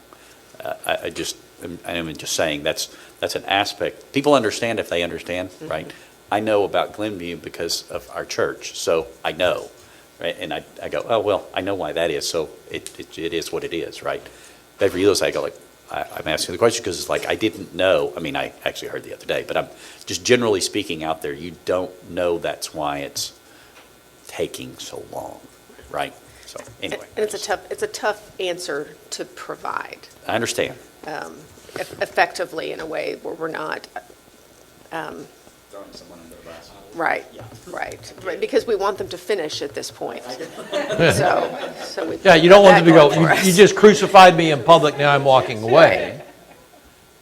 So, council, this will be a moment before I ask the two of you, because there's something important in what you just said, is that sometimes to get it a little cheaper, stretch the dollar, if you will, we sacrifice flexibility on the faster. Now, the other thing sometimes happens is to get it a little cheaper, not better from a minimum standard standpoint, but better in the way of features, more things to get it cheaper. Council, from a guidance standpoint, these two are important, I think, for staff as they go forward, because they'll be bidding things out. To provide a contractor flexibility means that we get a better price. Which is more important? Are we willing to go, we'll deal with the frustration of, more flexibility, which means they might work 2 days and then go do something else in order to get cheaper, to get a better price? My position on this, which I think I've been fairly clear even since I first got into office, is a lot of times it's a mismanagement of expectations that we're dealing with. And I think we've done a great job by instituting the Word on the Streets program on our social media. There's an overflow of information coming out of the city now that just informs the citizens how the process works and keeps them up to date on the status of different projects. And so we're kind of taking a proactive approach to that. So I don't know necessarily that I want to choose, do I want to go cheaper or faster. Like, I think we're doing a great job, especially since we began improving the communication aspect of it, and setting those expectations. So that's my position, first off, on that particular matter. I think the bigger concern that needs to be addressed is the gap in funding that we have currently to really get to make progress in our street maintenance plan, or however we want to phrase that. I don't know the exact numbers, but I remember something along the lines of, we got 200 streets we need to work on, but we can only fix 50 at a time, or something like that. And I just don't know where that money's going to come from. And that's the bigger concern, which isn't necessarily what we're talking about here in this goal. And that also, do you want me to hold my other stuff and we'll stick to this? So I don't like the goal is a problem. Well, the rumor is that I think 2 million is in the budget and 4 million is required to stay at current status, right?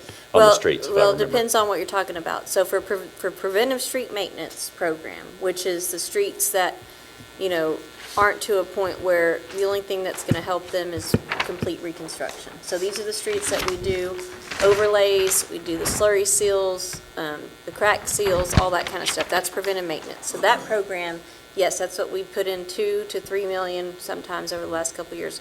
But it's been about 2 million. Yes, that's where we need to go up to at least 4 to maintain what we're doing now. That is one thing. The other thing is those streets that require complete reconstruction at this point, which, by the way, is just a function of the age of the street. So, again, y'all know I want y'all to show that life cycle of a street graph, but we just don't have it available. But anyway, so the reconstructions, that is going to require bond election. And so what happened in the bond election preparation for 2020 with the bond committee, they were concerned about the total amount of money we were asking for to make sure that the voters would approve it. The theory of if you ask for too much, they're just going to deny it because they're going to think it's too much. So the committee recommended a number of 49 million based on the streets. So that's what the bond election number was. And that got us those 27 street reconstructions. They also went through a process where they prioritized the streets. So both what we considered major streets, and then then the residential streets. So that just to give you a little background about how we got to the 49 million, which yes, we knew at the time wasn't enough. But again, that's a function of the bond committee and the council at the end of the day deciding what you would want to put out to the voters when it comes to a bond election for streets that need to be completely reconstructed. And that's what you're referring to as far as the 200 or whatever. The big list of streets is ones that need street reconstruction at this point. No amount of preventive street maintenance is really going to improve it. However, I say that, and then I also say there are some streets that we have started looking at in terms of a mill and overlay, which isn't quite a complete reconstruction, but it's where you're basically milling up the street and then putting an overlay. And so it lasts you a little bit longer, and it's cheaper to do that. So there are some that we're looking at for that. Shady Grove Road is an example, and also we're looking at a partnership with the county on that. And then you did 26, isn't that what's happened by the church, by the grocery store and stuff? That's TxDOT, but that is what they did. That's what they did, right? Yeah. Mill and overlay. Right, mill and overlay. So, and also, I'm not an engineer, so the engineers in the room can correct me, Caroline. But so that's kind of the gist of it. So yes, we need more preventive street maintenance money, at least 4 million or more. But then we're asking ourselves the question, can we get the work done with the work capacity that we have? But then the other thing is we need way more than that to get to that. I'm picturing the graph in my head, so that's why I'm doing this. That street condition graph where we showed if you want to improve overall, and it went up to like 7 million, that's really where you're integrating bond funds to do this, the reconstructions. So in general, one of the things, Council, you're going to have to consider is at some point, and how quickly do you want to consider a new bond election? That'll be a decision that you'll have to make. Matt? I was going to say, and he won paper, rock, scissors, so he got to say most of it before I did. And it's been touched on, but I think a key to limiting frustrations is setting appropriate expectations. And you can't over-communicate about projects like this. The more information we see about it, the more we understand about it, and the less we're frustrated because we understand, this isn't even going to start till then. But I think a key component of keeping citizens less frustrated about the projects going on, particularly the streets, is to have those expectations set well up front. This isn't going to start right now. This is going to start down, and this is how long we expect it to take. And then regular communication with updates. Words are hard. With updates about what is going on, are we on track, are we behind, are we ahead, kind of things. And we do that pretty well, but I don't think you can over-communicate those kind of things. More is always better on that. Okay. I have my actual goal feedback really quick, so you skip me. No. So first off, I have a problem with I know we already passed this. I know we already picked the goal. I don't like the fact that these specific departments are called out in a specific goal. And the reason why is in the answers that we received. It's not trying to be critical of the answers, but the fact that each of the answers falls under a different goal. If we're going to create more efficiency, that falls under operational excellence. If we're going to do find bond money to help pay for things, that falls under stewarding the public's money well. So it's just, we're putting it here for political reasons, it seems like. We don't want to look like we're ignoring these things, so let's put it here. Yeah, and I just don't like that because it makes it difficult to actually come up with the specifics to go underneath it. So, when we look back at at last year's objectives for for this goal, this category that's basically the same thing, it's like maintain low response time, maintain low crime rate, maintain the city's ability to respond. I don't like those either necessarily, though, because they don't do anything. They just say, let's all just stay right where we're at, right? And I think the goal is meant to, what's the stretch? What are we achieving? What are we aiming for that makes us better? And I don't see that that's happening here. So I'm not an expert. I don't know how to go into each of these departments and tell them how to do their job. That's not what I'm trying to do. But hopefully we can kind of come up with what are the specific objectives that are stretching us and not necessarily just saying, let's stay where we're at. I know we're great, but are you saying there's no room for improvement anywhere? So I don't know what those would be. I hope to see that. Let me make sure I have everything.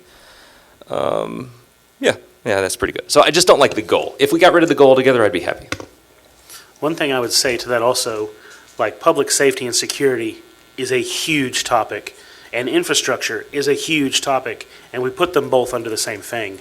And that's there's a lot that needs to be talked about regarding public safety. There's a lot that needs to be talked about regarding infrastructure, streets, and all that. And I don't know that it's a great idea to put them both under the same goal. But you didn't put the Parks Department with its own goal. You didn't there's just other departments. I'm like, why didn't they get this attention?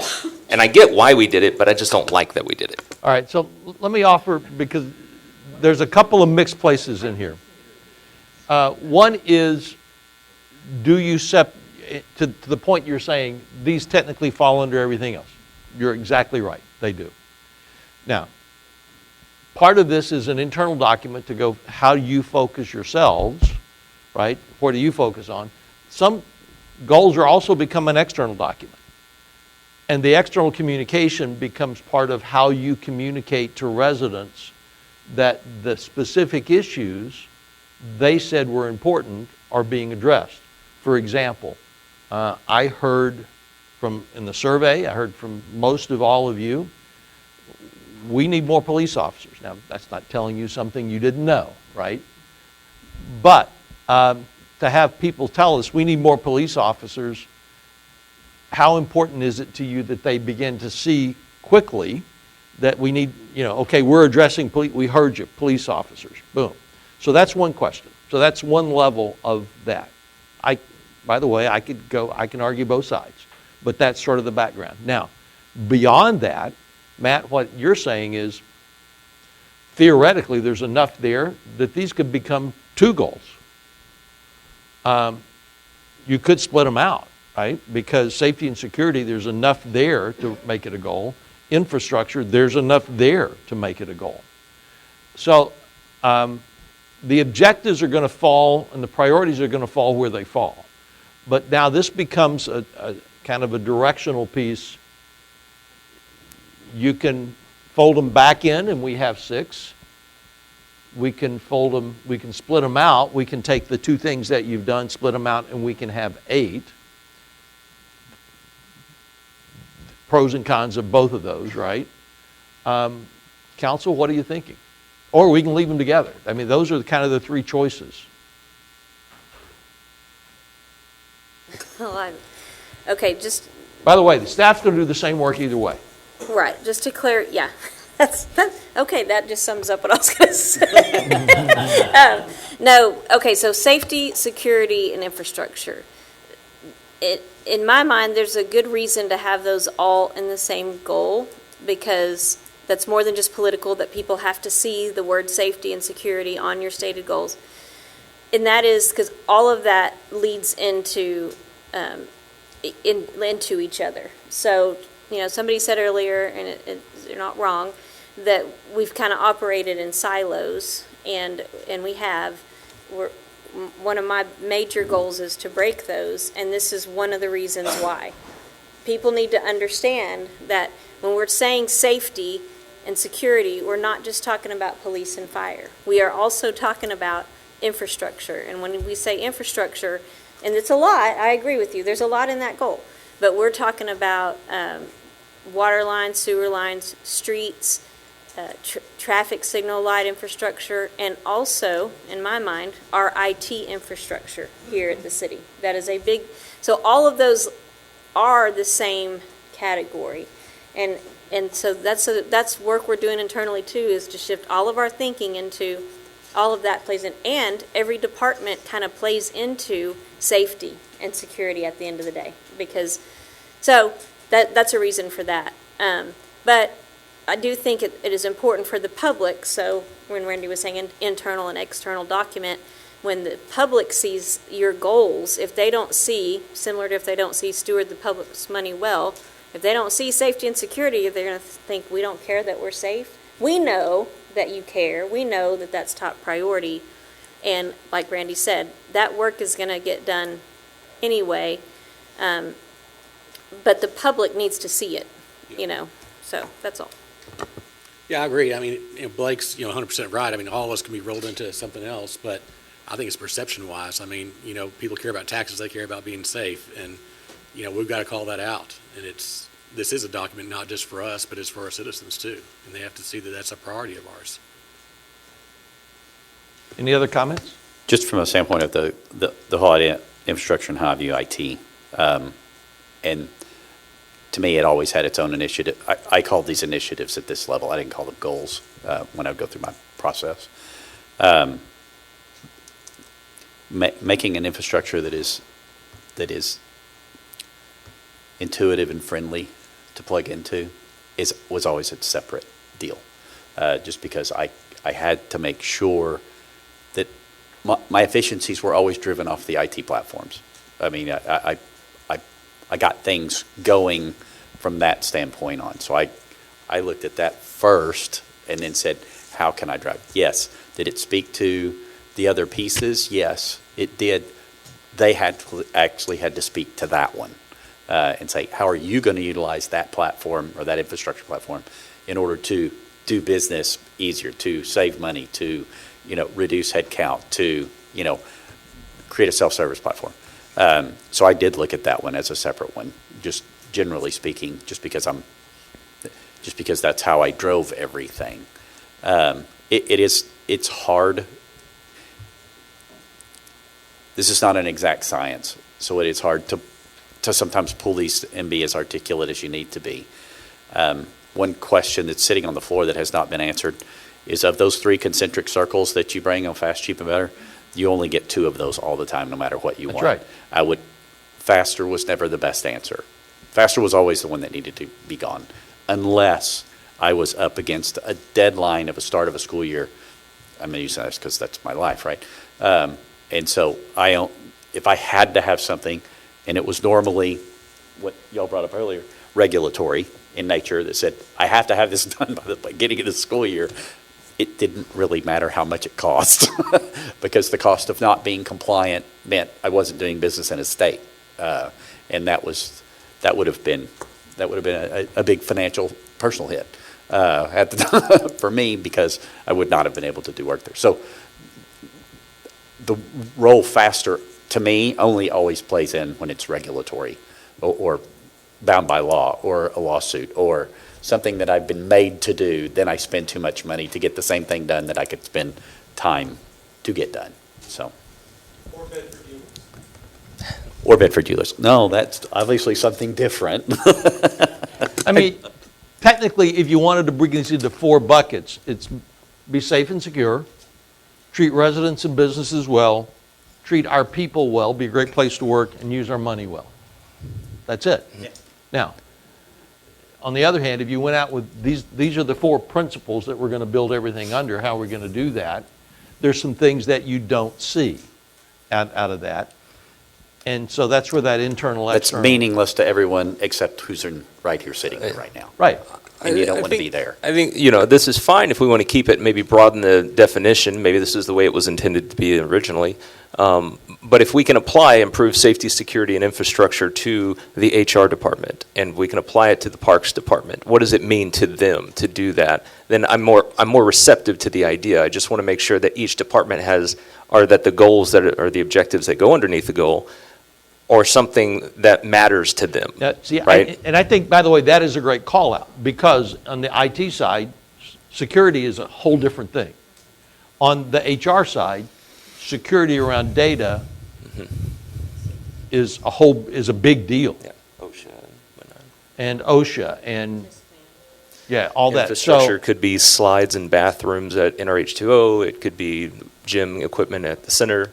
So as long as we're viewing it and each department's looking and creating stuff that matters to them, I don't want it to only be maintain low crime rate, this is for the police, not for. Can I weigh in as a director? The previous 9 goals, every time that we came out of the goal session, we would have the follow-up with directors, and we look at the objectives, and then we look at the action items. And our instructions are to look across the board at all 9 goals, all 7 goals here, and see where our department, where our areas can contribute to this goal.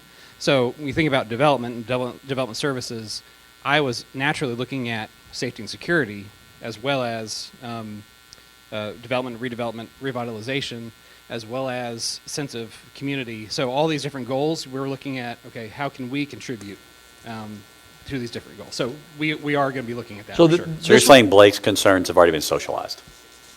Yeah, so this would be a good time to also sort of share out for everyone that once you all set some overall priorities of things that you want to work on, there's some of that that's top down, but there's some of it's also bottom up. And that the directors will go here and they will do a follow-up, and they will come back to you with, here's some other things that we think are in there to make sure that they're covered. That's where we get into that guide, provide direction, steer, row. They know some of the places they need to steer that we just don't know. So that will come back to you. Okay. We're going to take 10 minutes. Go ahead, Blake. Well, Matt, excuse maybe me. this is too long to talk about Matt, before. sorry. I saw Blake. We got What to are they change doing the to me? name tag. Do not do that. Absolutely not. Holy guacamole. Well, now I'll be calling you Ricky Vaughn, and he's upset, right? Holy moly. We're all a By the way, conglomerate of each other. Call out the wild thing. And we haven't really talked a lot about safety as it relates to public safety and policing yet, and here. And I know, goals as far as like response time and low crime rate and stuff like that, or objectives under the goal, whatever. But we have a public problem, meaning it's very visible right now. A lot of people are talking about it, of like red light runners and stuff, and we hear about it all the time. So obviously we got to say something about it. And I just wonder, because I had a great example of seeing this the other day, and Chief, maybe you can say something about this. I don't know if more aggressive ticketing for that is the answer, but when I was sitting at the intersection of that horrible intersection of Bedford Use Road, Davis, and 26 the other day, there was 2 police officers sitting like in the median under the bridge, and I assume we want to get people to stop running that light and stopping in the intersection because they do it all the time. And I sat through the light a couple times, and people stopped in the middle of the intersection or ran the red light right in front of them, and those 2, they didn't flash a light, they didn't get out and talk to them when they were parked in front of them for a whole light cycle, and nothing. So I don't know how aggressive we're being with like, I understand it's not feasible to put an officer at every intersection. That's crazy talk. But when we do see it, an officer does see it, how aggressive are we with like, I'm going to go deal with that person who just ran that red light or who just stopped in the middle of the intersection? Well, a lot of that depends on what the mission of that particular task is. Like right now, we are doing that as kind of a campaign to like remind people that you just can't just block that intersection, without regard to the next group coming. We're trying that, but that's also kind of a stopgap measure because I can't just keep an officer there forever. And then the other side of it is whenever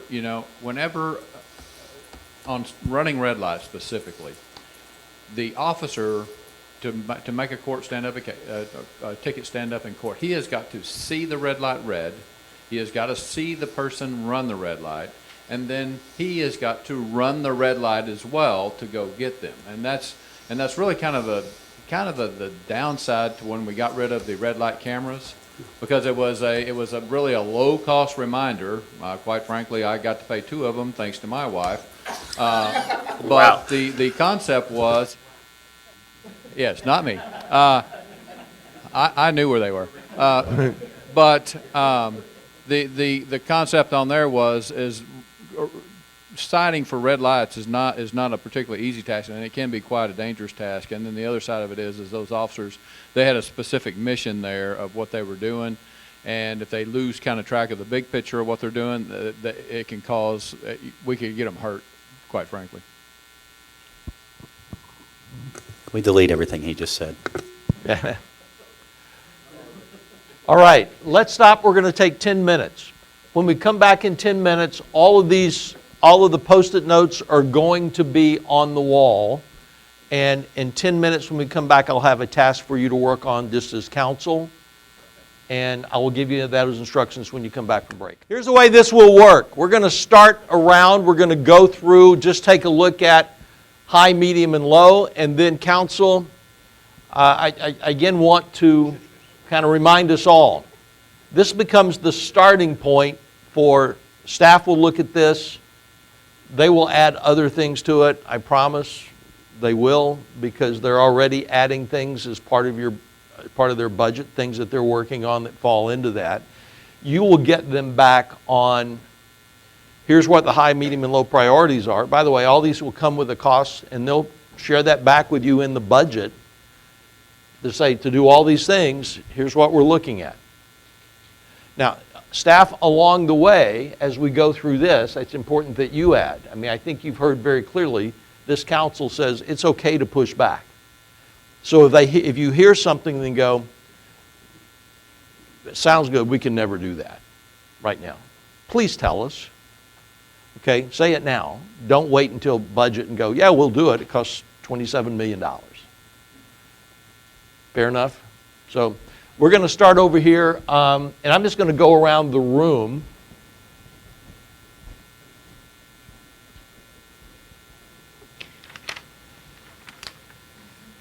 We're going to start with corridors. Here were the high priorities. To revitalize neighborhoods, utilize neighborhood revitalization program, and reinstate in other zones was a high priority. Start enforcing minimum but fair, start looking at minimum but fair standards.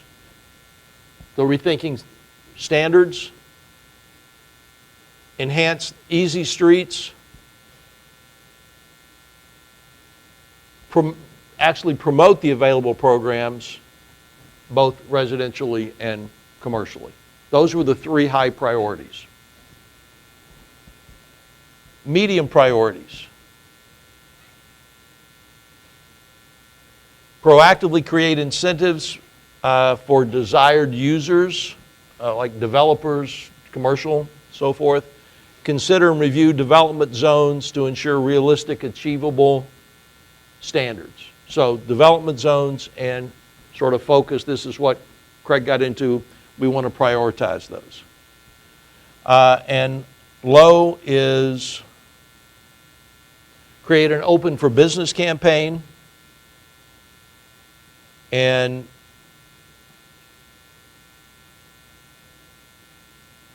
stop applying building standards unilaterally, was the comment. Now, this will be a good test case for us. Let's go back again to the highest priorities. When you think about it, these are the things that above and first and foremost, staff is going to do these things. Medium's probably going to get done. Low will be the first things that, again, the history with your staff is they will get all of these done unless something happens. But the lower priorities doesn't mean they aren't going to get done. It just means if the world falls apart, those will be the things that go first. So think about it as, we absolutely need to do this. We want to do this. We plan to do this unless something tells us we can't. Does that make sense? So, under this,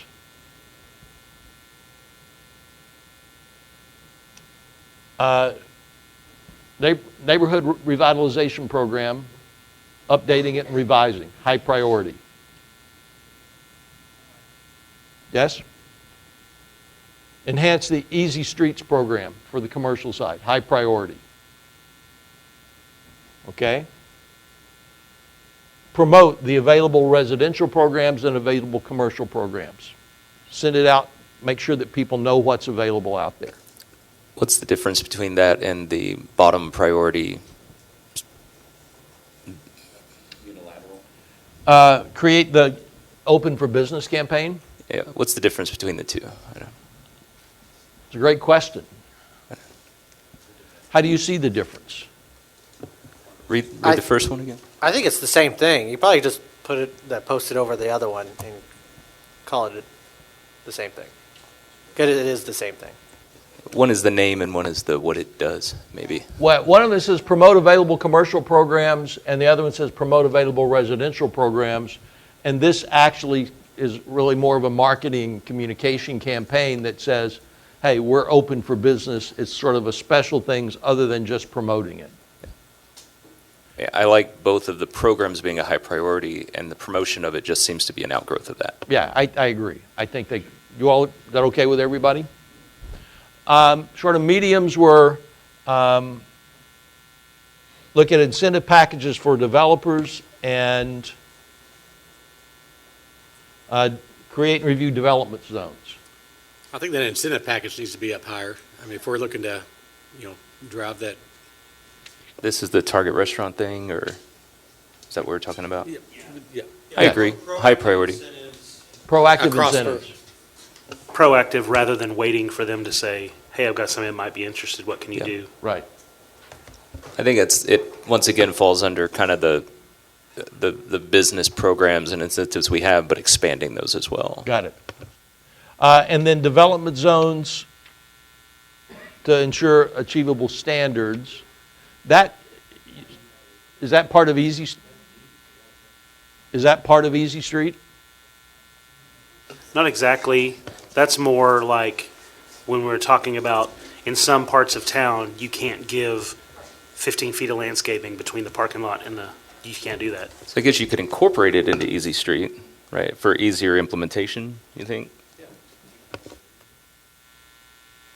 Well, so the way that I would look at that one in particular, you're talking about the development standards and how they can or can't be achieved in different areas. And one way that we got around it was Easy Streets, but that's only one component of Easy Streets. So how I would interpret that is we will come back to you with some recommendations like Clayton was mentioning, as far as we'll look at those development standards, landscaping, lighting, whatever, and come up with a recommended change in the ordinance that would help us vary those standards according to what properties can meet, if that makes sense. So what that's going to look like is kind of like in work session, we're going to bring some ideas and thoughts to y'all to talk through.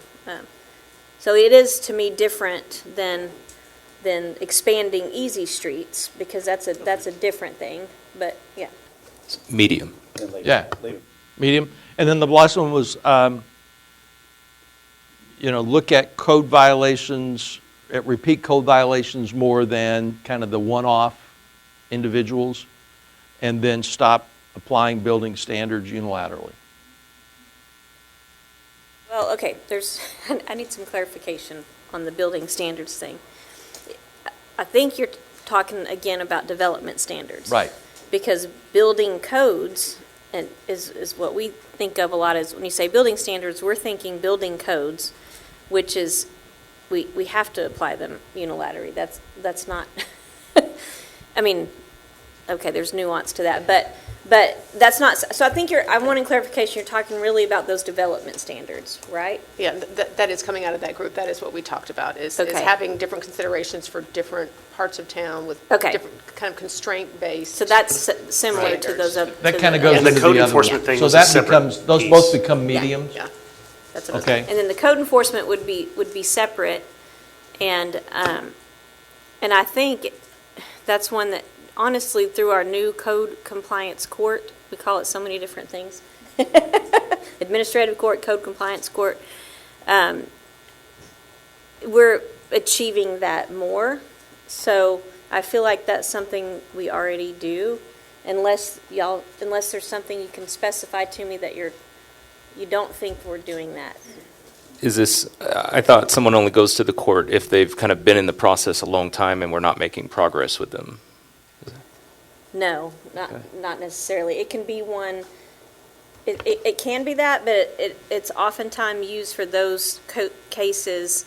Well, and it prevents them from becoming the repeat offenders too, but we take it to the code compliance court, any code compliance issue, right, first, because we can order remediation of it, not just give them a fine. We can do both, but the main thing in that was giving them a court order to fix the problem. So we are achieving that now because they will eventually get to that court order. But it starts out with the process of us working with them, court staff working with them to figure out, how can we help you solve this problem? Then if they don't ever solve, they don't get that long, but if they don't solve the problem within that amount of time, they go and get the court order. And then if they don't do it after the court order, that gives us the authority to do it ourselves. So we do need to come back to y'all with a report on those, because we are seeing some success in that area in terms of more code cases being resolved more quickly, and also not seeing as many like just ongoing, like they're not going to address the issue because we don't have a way to make them. So, but my point is, I think we're doing that already. We just may need to report to you all more often on that. I would suggest low then if you can split it up. But. And we can.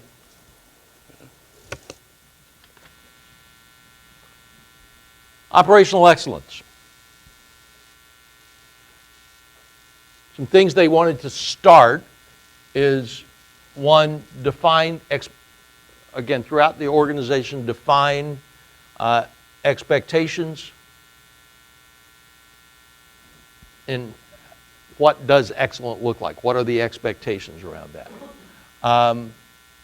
To enhance sort of a resolution-oriented approach, those go together. And also to stop assuming that existing processes, the overall direction there is define expectations, don't assume that everything is okay, always look for something to improve. High priority. I think that's basically like the black belt stuff. Yeah.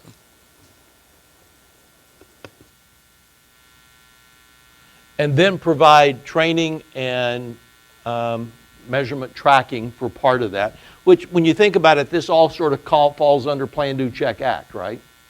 It's all in that process of operational excellence.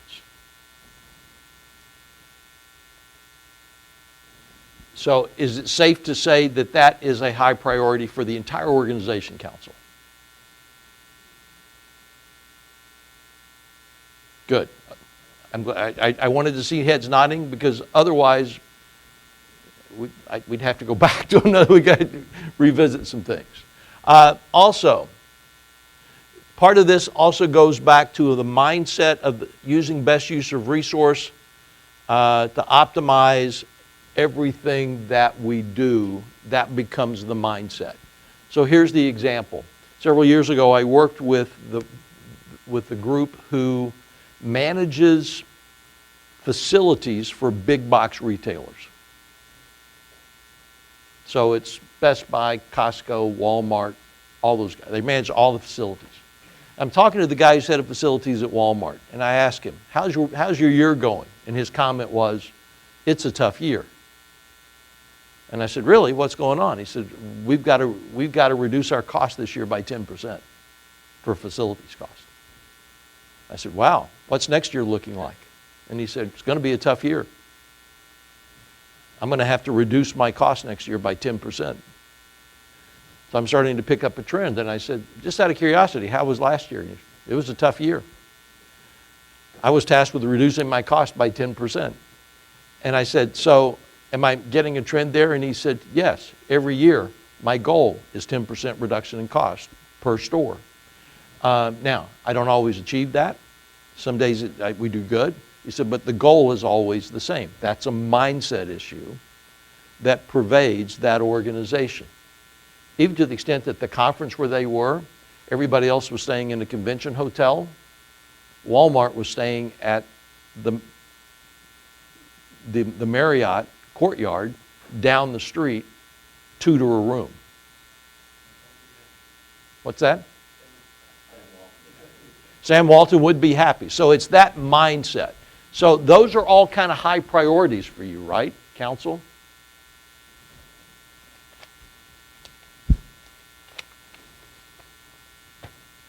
Good.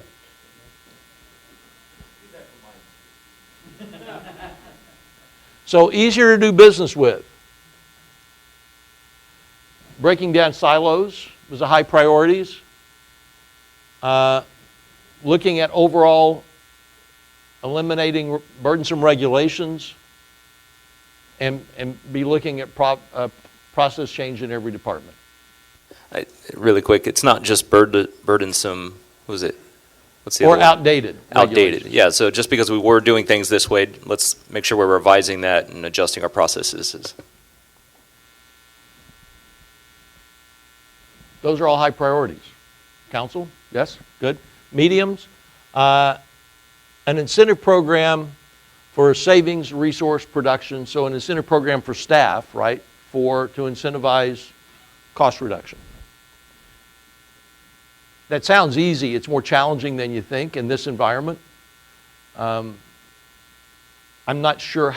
It could be a problem in police and fire. At civil service, it could be a problem there. Maybe, but there's probably some ways to get there. Integrate innovative technology in every department, medium. Increase self-service options. And provide feedback on every interaction. Provide a feedback loop on every interaction.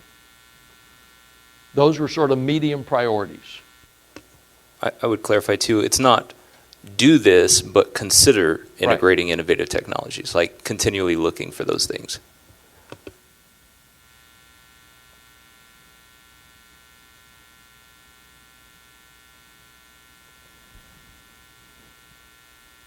Got it?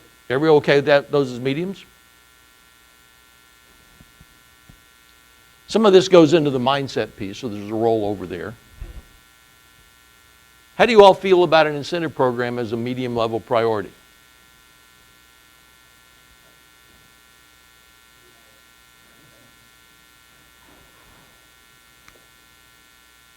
Anyone want to argue? I think it should be integrated with the Six Sigma rollout.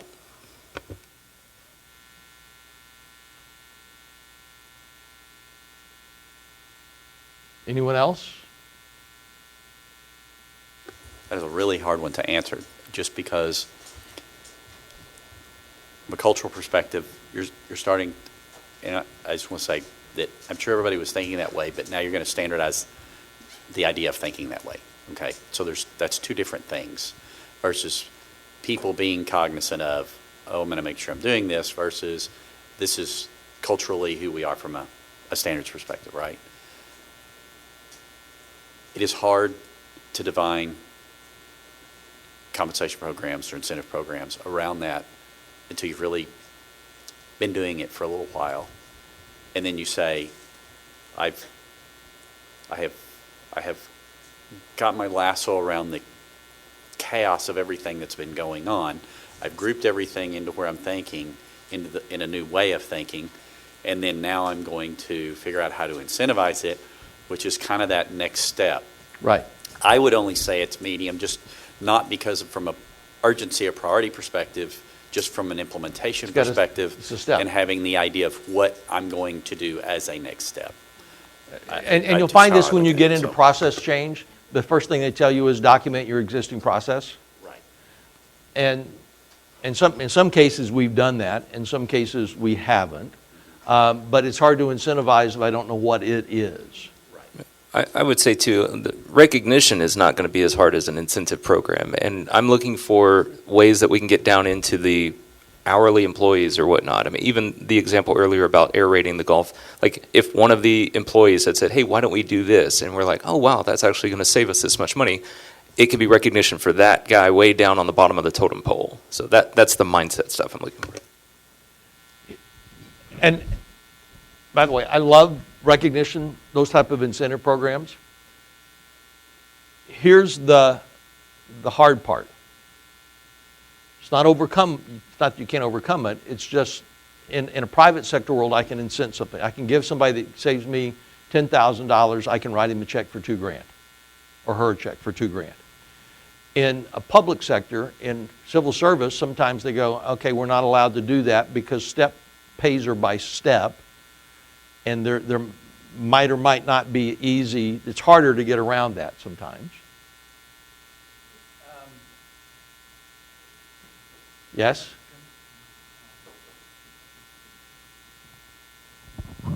So the issue for public sector is you're not supposed to give gift of public funds to employees. So you're supposed to, and this is dangerous, I'm going to play attorney, and I'm not an attorney, maybe a kind of a pseudo-attorney, but you're not supposed to give gift of public funds. You're only supposed to compensate for hours worked and things like that. So it is kind of a fine line that we have to walk with incentives, even though we do provide some incentives, like you can have tenured-based pay, like our stability pay and things like that. So we do have to be careful with incentive pay because of that gift of public funds law.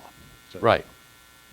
So, I mean, I think it's worth it. And then finally, this idea of a customer service advocate, somebody to be the point of contact. You had that as a medium. What do the rest of you think? I think I put it as a low. I just didn't put it in the right spot.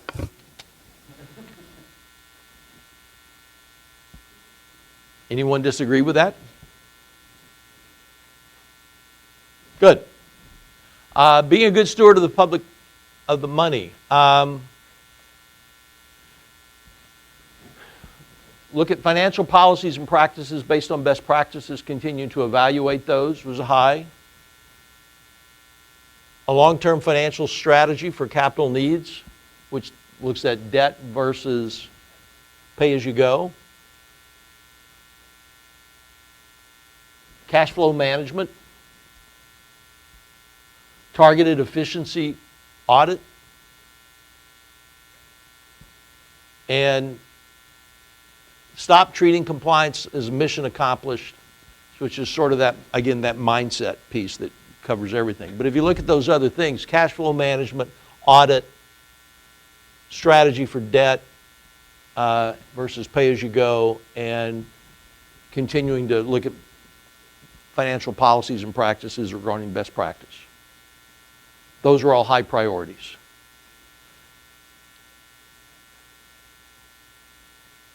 Any things that you disagree with there?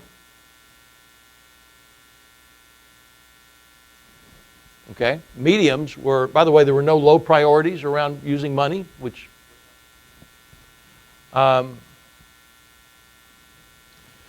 feedback and understanding of the municipal budget process for both citizens and probably the rest of us too, which kind of goes into How do we make sure that they understand how the city works and manages its finances? Those two things really go together. And the capital cost plan. These are all around educating citizens around how we operate. It's medium level priority. And the other one was increased collaboration with the community in the budget development process, which I think is a little different than just educating. It's starting earlier in that budget development process and saying, we want to help us shape the budget. That's a bit of a difference, but it's a cool difference. Where was that rated at? It was rated as a medium. I mean, that probably should be high up there. Well, like, all those, everything on the medium is basically communication, or, involving the citizens or education, and they could all be high, but then we would have entire high across the entire board, so it's. I mean, there's some there's some categories that I think that's just, yeah. Yeah. Yeah, there's some categories I think a lot of things are just going to be high, unfortunately. And so if it's, I think, a perception, if we're saying asking the citizens their thoughts and opinions on the budget is medium, it just sounds like it's not as high as other things. I don't have a problem with Here's that. the question. That's the problem with some of these categories. Yeah, here's the question. If we were thinking about being the standard for resident-focused transparency, would finding ways to collaborate on the budget be high, medium, or low?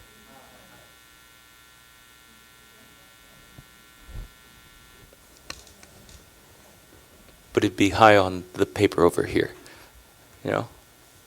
I mean, it's just like everything's intertwined. Everything becomes intertwined. Yeah. A great place to work.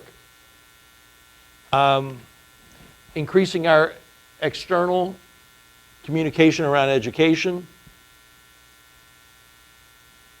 Using tools, better using available tools for recruitment that are already there. And continuing to focus on the culture, the experience, the work. It's the Our Spirit values piece of what you do. Those were the high priorities. Medium level priorities, cross-department kudos, which you're doing already, but communicating that out to citizens. Providing more frequent feedback opportunities for the staff to tell us what they're experiencing. Using the portal and maximizing tools for recruitment, so continue to do that.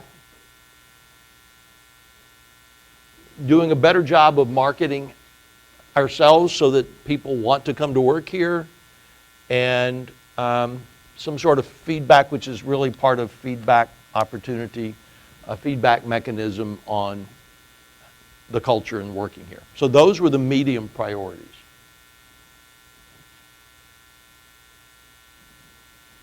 Again, my experience is staff's going to work to do you'll see all these things in their work plan. I promise you. You'll see them, and there'll be progress toward them. Right? Yes. By the way, just out of curiosity, have you heard anything so far that you think, that's out of line, we can't handle that? No, I don't. I think I view the step after this is that staff looks at this and says that some of these are ridiculous, cost too much, and we're not going to be able to do it. Or, or giving it a good reason to take it off there. And that there could be even expansion of some of these as well as we get a final product back. Absolutely. Right. Okay. Absolutely. All right, two more left. One is improving safety and security. I'll save that one. Engaging residents. A lot of highs, a few mediums, and a couple of lows. The highs.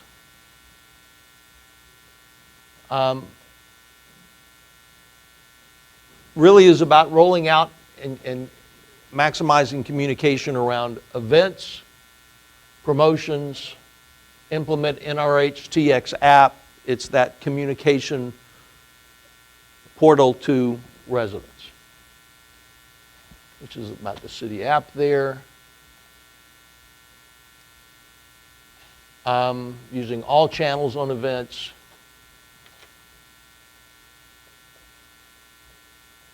Oh, this one become on all surveys, make sure there's always an NA on all surveys. That's a very tactical thing, but it'll be a good high priority. Other ones. More flash vote surveys. Continue paper newsletters. Expand the Fix-It Blitz to 2 times a year. And also look at what have you done to help your neighbor promotion in the newsletter. And then spend more time listening. Coffee shop meetings, town halls, those types of things. Those were all high priority items. Now some of those are very easy to do. Some of them are going to be a little more challenging. How do you all feel about more town halls? All right, how much is too much?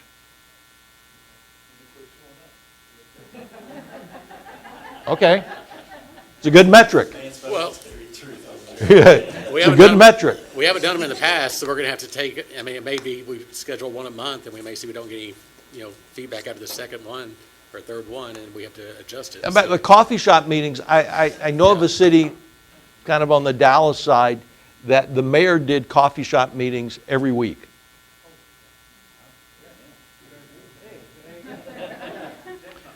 And sometimes the mayor talked on his own. Sometimes he invited staff people to give reports, whatever. Sometimes 5 people came. Sometimes 25 people came. Doesn't matter. He was there drinking coffee from here to here. And he always bought the coffee. Oh, by the way, he always did buy the coffee for everybody. Now, he didn't buy everything, right? You could only order black coffee, right? Black coffee or tea. You didn't have every kind of fancy drink in the world. All right, so a medium.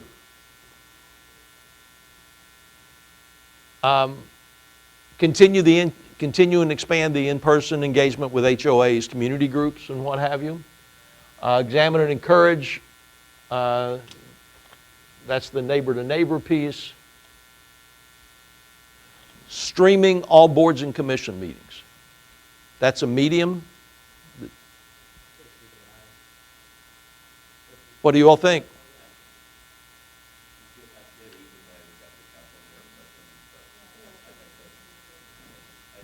We still be wanting to explore that. Right. We said explore to make sure it would be, how it would work, make sure before we implement it. Right, and as part of that HOA as a medium priority is not only continue that, but find ways to expand that communication out to make it available.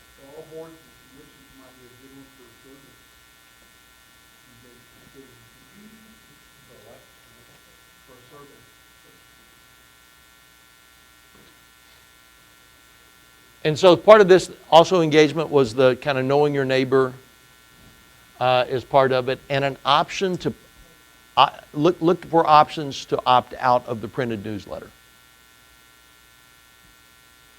That's one of those things. By the way, you think it's a priority, but it's one of those. It's not easy to do, right, Mary? It's not an easy thing to do. You okay with that? All right. Safety and security.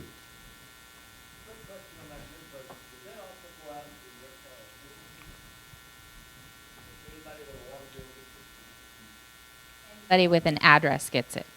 It goes to every address in the city. Including commercial addresses. All. Yes.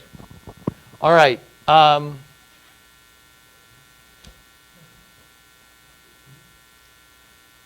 infrastructure.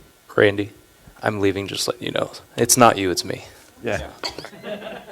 All right. We'll see you. Bye. We still have a quorum, so unless a couple others of you leave, we're going to continue on.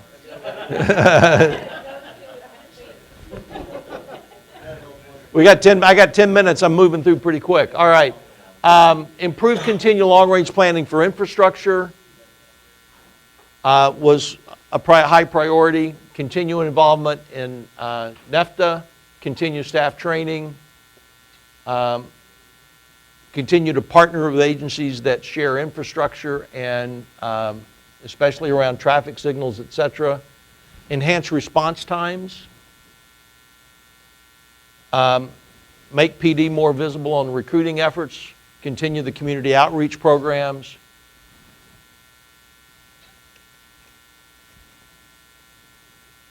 Be more visible.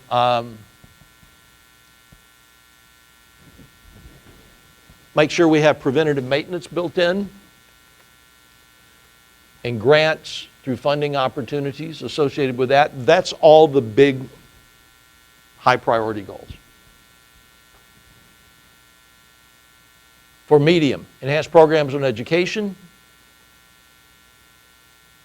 Continue to hold vendors to high standards.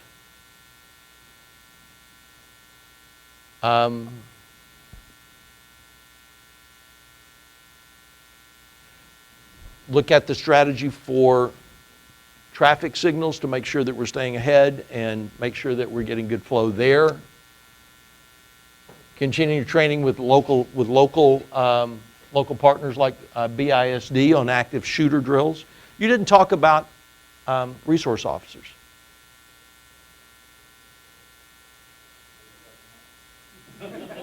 I know they're there. There's a funding issue around that, I know, right? Again, that's a budget discussion item. I mean, it's Okay. already being proposed, both two additional SROs and then 3 campus officers. So I don't know that it needs to appear on here because we're already. No, you're already doing it, right? But I think you referenced relationship with BISD. Yes, that is in here. Okay, yeah. Enhance the workflow process with dispatch, long-range planning for safety infrastructure, and again, staffing issues become really important. The right staff, priority staff. Those are the sort of the medium-level goals. We're going to have to clean some of that up, and there's some opportunity to combine those there. In general, okay with that? And the low ones were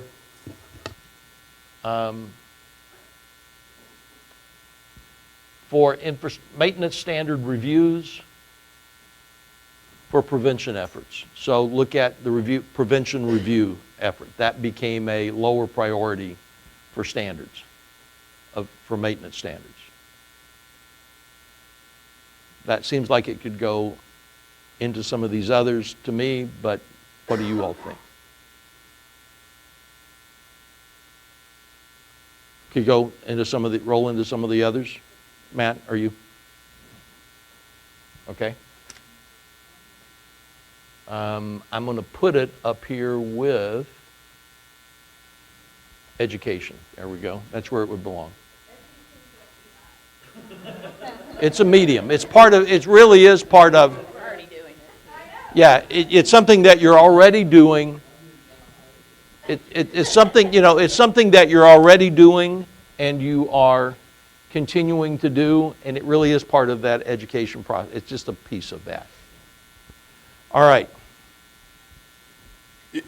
I have a quick comment. And one thing that I don't know whether we should consider or not is that, and I just thought about this as far as infrastructure, ensuring that we have adequate backup resources in case our main source of power, say, or IT goes out, that we have a way to continue to operate.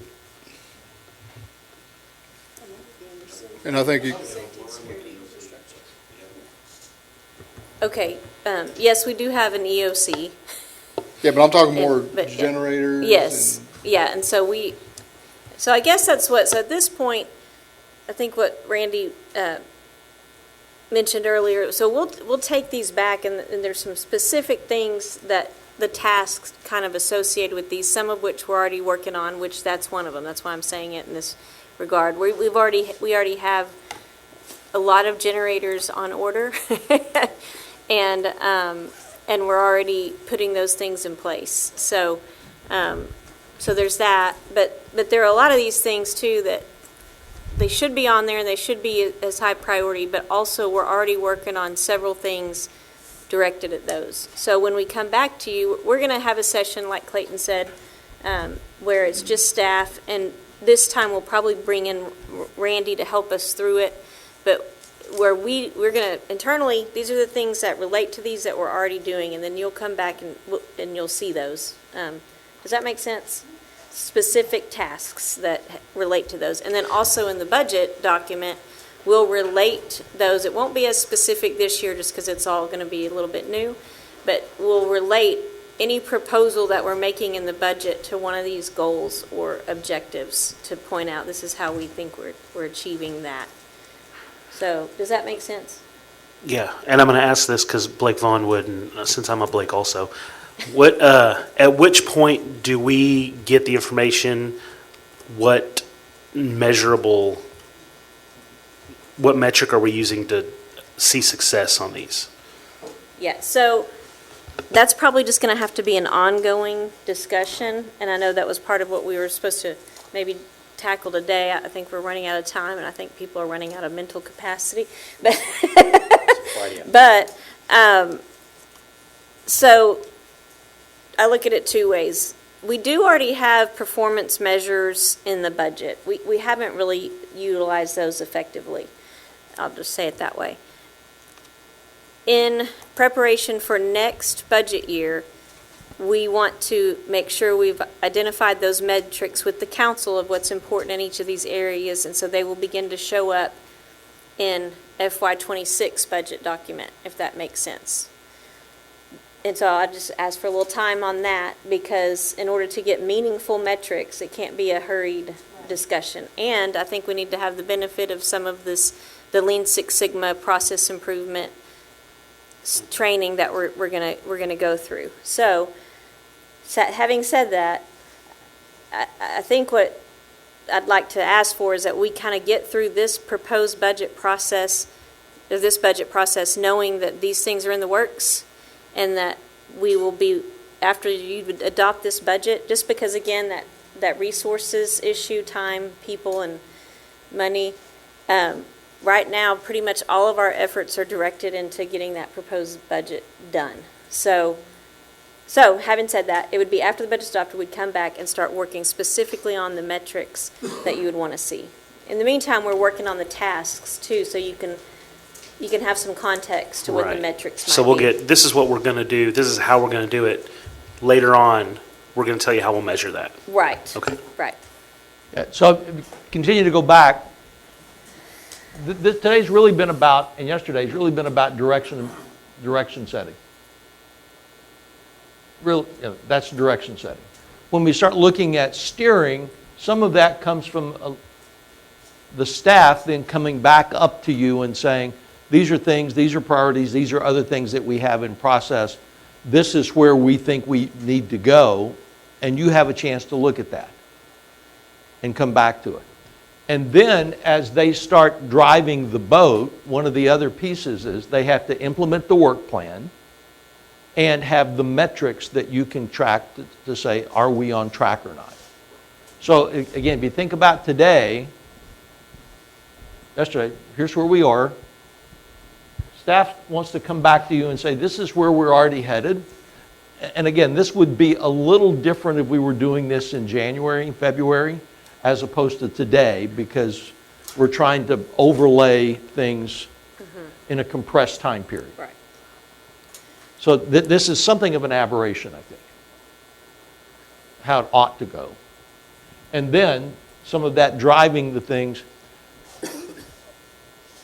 I'll tell you, Matt, I personally have a challenge with, in general, saying, hey, there's something to do, but we don't know what success looks like. Goes against, it's like, hurts me, right here, it hurts me. On the other hand, I also understand that with now, we're rebuilding the car as we're driving it on the Autobahn. Yes. Not even just driving it, rebuilding it, driving it. We're building it as we drive it on the Autobahn. So, does that make sense?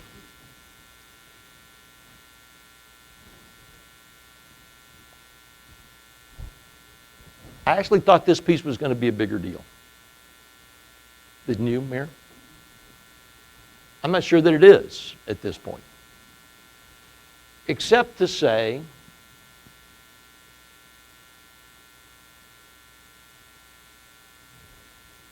Council, you've sort of articulated over the last couple of days how you'd like to be viewed. And I'm curious, without ever saying it, I think you've articulated it. So I'm going to ask those of you who aren't on council for feedback for a second. Based on how you've seen this council operate in the last 2 days, how would you say they want to be viewed and operate?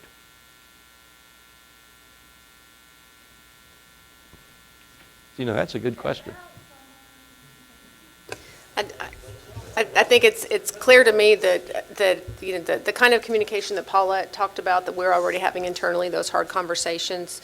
It's been great to hear, you know, specifically from Blake Vaughn, not Matt Blake, that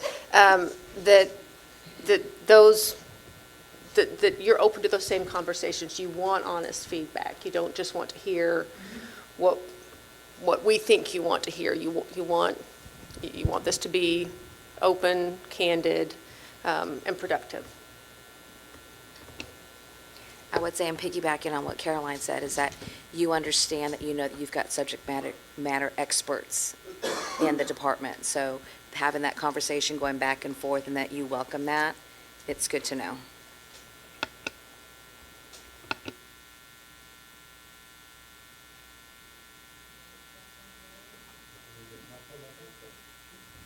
Anyone else want to weigh in?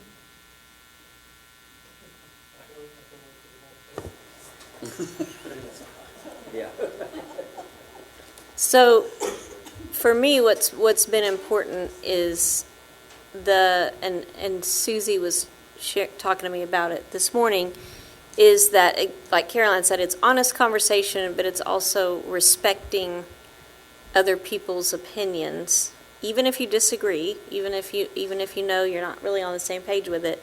You're listening, you're respecting their opinion, and trying to figure out a way to find some middle ground that works for everybody, a consensus. And that's been valuable. That's been the most valuable piece to me in this. And also hearing you all say, no, we want you to do your jobs as professionals and give us your recommendation, pros, cons, and consequences that could happen. And you want that. And so that's valuable to me. And I think it shows that that's how you all want to operate together moving forward, which is important coming off the election season that we came off of and seeing what we all saw, because it was all over the place. So I think that's important to know, that how you want to operate as you make decisions together, especially in your public meetings and have public discussions, it needs to be respectful. And it needs to be where everybody feels like they're heard. And treating staff as professionals and with respect. And so then the other thing I would ask, because it's hard to know that here, but that if there is a problem with a particular staff member, whether it's somebody that you all appoint or whether it's somebody that is under my direction, I would rather have those discussions behind closed doors and not have it play out over social media, including me. So if you ever reach a problem with me as a city manager, I would rather us have that discussion and figure out a graceful exit than for it to play out in social media. And so that's what I would ask, and that's hard to articulate in these discussions. But I think that's what you all would prefer also, having heard and observed the way that y'all have talked through issues the last couple of days. So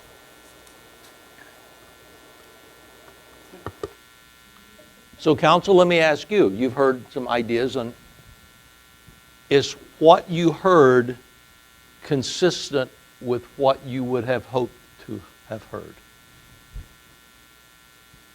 I'll go first. Knowing a lot of them, I never had a doubt when I walked in the door we were not going to be able to do stuff together. I mean, I've heard all the horror stories, how we're gonna fire everybody, but that was never an intention, I know on my part for sure.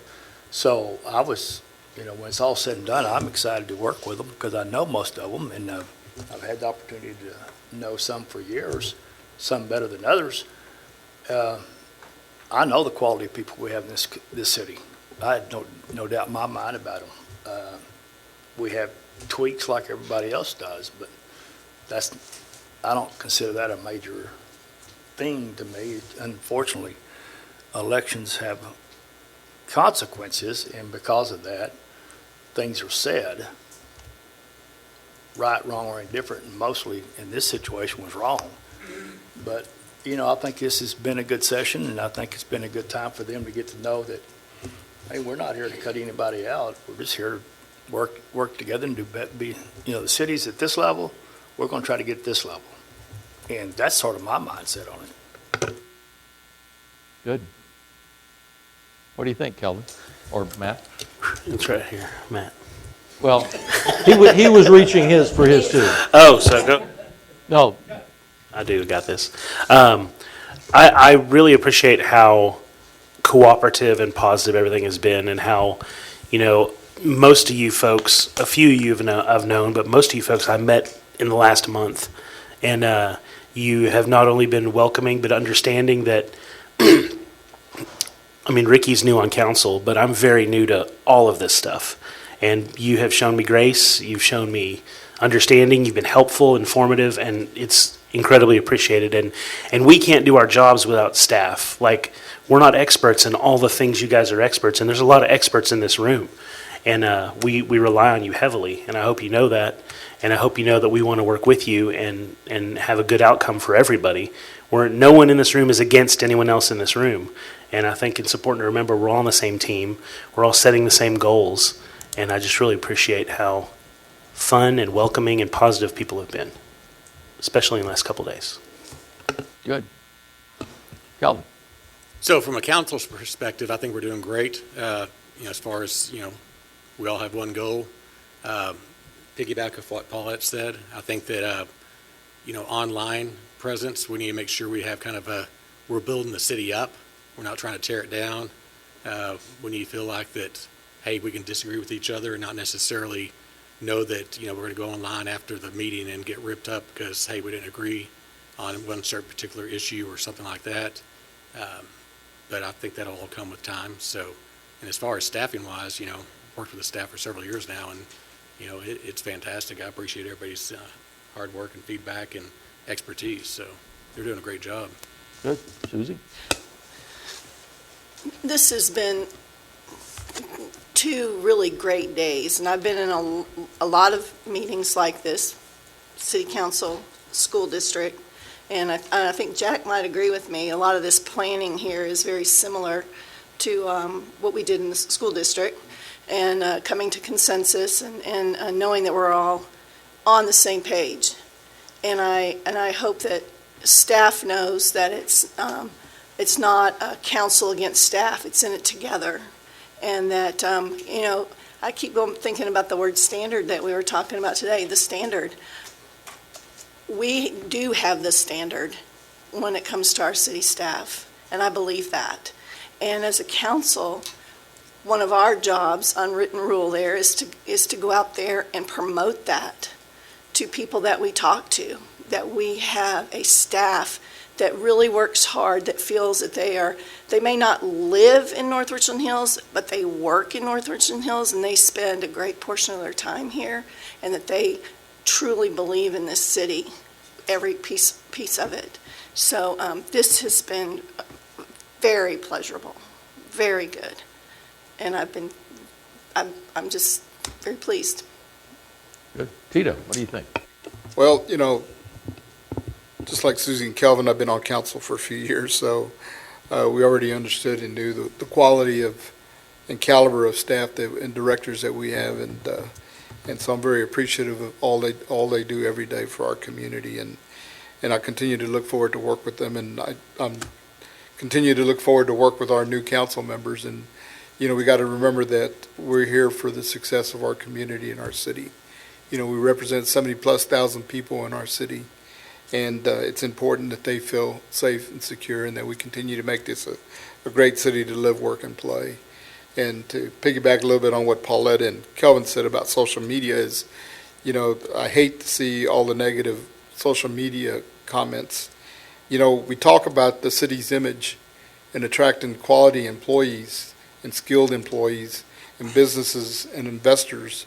Those folks also are looking at our social media accounts, and they surely don't want to come to a community that's divisive.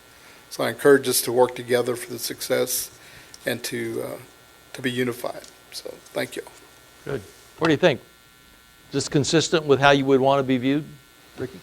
So yeah, I agree with what everybody said here. I probably want to reiterate, I understand, because I grew up here and everything, that a lot of people have been here for quite some time, which is fantastic. But you guys, you know, when you've done something under a certain type of leadership forever, when something changes, of course, it's scary, and I understand that. It's the same thing when I was in corporate world, when we got a new CEO, I'm like, oh my goodness, what's going to be cut today, or what's going to happen right now? You know, it's natural. It's hopefully understand that obviously a lot of things were said because this was a different election, and like we said yesterday, that's normal election in every city in the country. Here, it was different. It happened, and it's probably going to be what election's going to look like from here on out. And we're here for the people. It's not here for myself or anybody. It's for the people. It's serving. Will always have to be. That's to be the number one goal for everybody. And I believe everybody here in the staff is doing that. I've talked to a lot of people. I'm seeing it. And like I said, interact with the city throughout the years. I feel like we have top-notch people, and we continue to attract top-notch people here. And so just reiterate, too, what the mayor said yesterday. Hopefully whisper campaigns are done.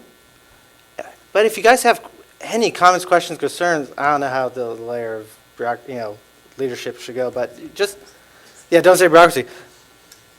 Just ask. Are you going to do this? I'm an open book. I've been pretty honest, and I feel like we all would be the same way. It's okay.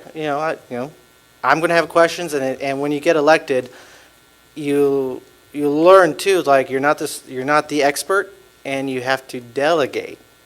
I do not want to be the city manager. I don't want to lead Parks and Rec. That's a job. If I wanted that, I would have applied for that job. So just remember that, guys. I think you guys are top notch, and my door is always open if you have any comments, questions, concerns. Mayor, I saved you for last. Oh, thank you. Ricky hit on one thing. I think everybody should just get used to elections like they are. We did wake in an election beast, and if you look at it, we drove, as far as percentages, better than anywhere else in the county on people voting. I would say this, the 3 people that got elected to TAD without runoff owes a lot to us because we actually drove a lot of it for them as well. And they know that. There's unintended consequences or good outcomes, I guess I should say, of events.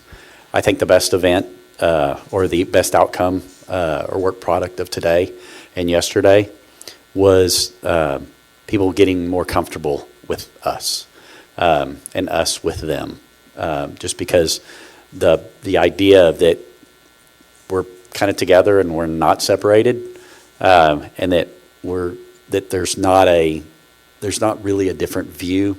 We've kind of come together with one view, I believe, in a lot of instances here, and we would love the feedback. But the very positive nature of the conversation was very appreciated. Also, a big thank you for effectively, in my opinion, teaching us, especially the new ones that are here, on what goes on and a better understanding. I think there's a lot of times that we stated, for you guys that do this all the time, we stated some of the obvious, which, sometimes could have been viewed patronizing and say, well, we do that stuff, and we're saying it anyway. But think of it more of our edification, not questioning what y'all were doing or our lack of understanding. You know, much of the time that we're doing that, we're kind of thinking, I'm thinking, what is it I need to learn to understand better, not that it's something you're not doing. So, and I have to check the way I ask questions a lot of times at the door, just because they just sound like not the best way to do it. So, you know, this really was more for us than it was for y'all, I believe, in a lot of things on as far as understanding and learning, because y'all were already the learned group. And I think we're just trying to come together from a standpoint of what direction do we all need to oar in the same direction of a boat. Because right now I'm not sure when we started we knew what the oars were. And so I think together we now have them in that same vein. So anyway, it's all been very much appreciated. Thank y'all. So Good. So one of the things that you all have is a thing called house rules.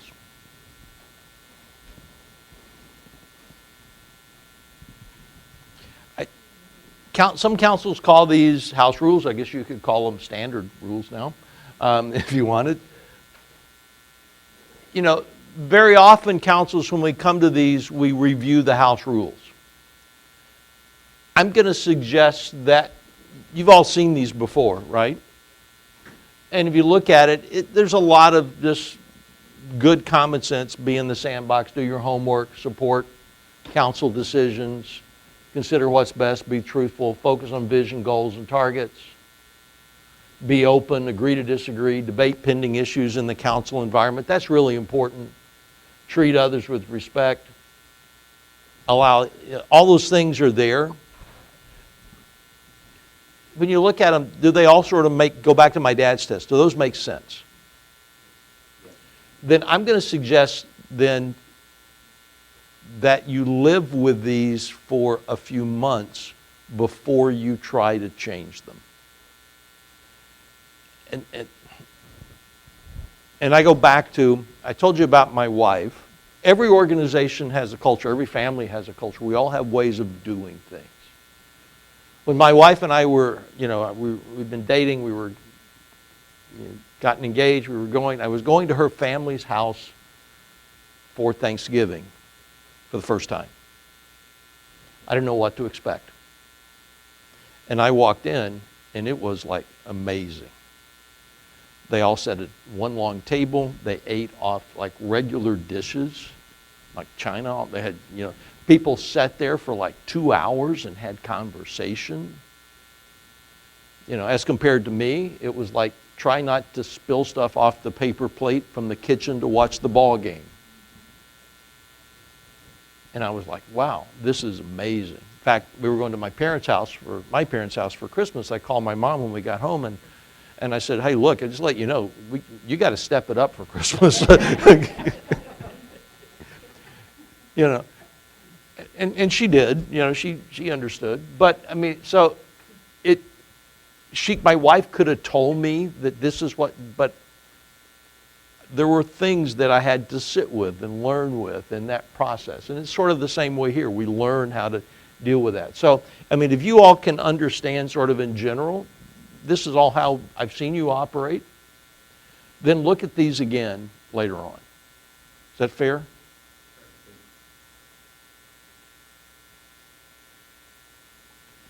Strategy is the plan for winning in the marketplace. So you've set big pillars of your strategy.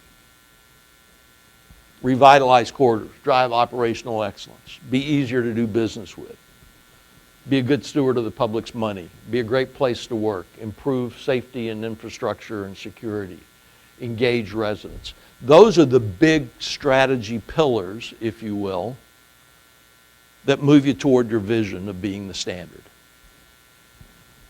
Are you confident that these things, thinking through them, there's some detail and there's a lot of things that have to go into that, but you develop corporate strategic plans. Very seldom the real hard work in strategic planning happens after the planning session and putting these things together. So we all understand that. But are these 6 7 big ideas. These 7 big ideas, will they move you toward how you win in the marketplace? And winning is to achieve, live your mission and vision.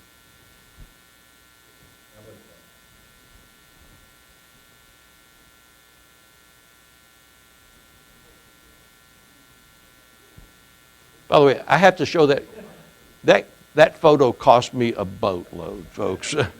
Getting the elephant in, cleaning up after it. I mean, that alone was huge. But here's the elephant in the room that I think we all have to remind ourselves. Everybody here wants things to be better, right? Good. They're going to be better. They have to be different. We're perfectly organized and optimized and operating to achieve exactly what we're achieving today. So if we want them to be better, they have to be different. If we want them to be different, they have to change. So staff, this is sort of the elephant partly in the room for you. There's a lot of things I hope you heard, staff, that we're marching still consistent with what you've done. But staff, have you heard that it's important that we march faster? That we be more purposeful and intentional?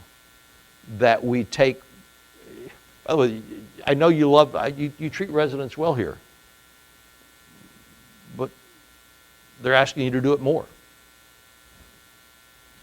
To be even more resident focused, to be even more transparent. Which sort of means pushing yourselves, doesn't it?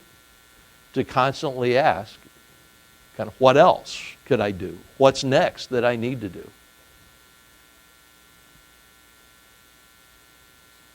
You heard me say this before.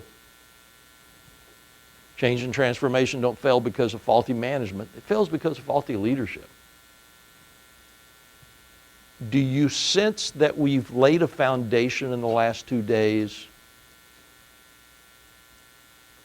to elevate the city in the next 3 to 5 years?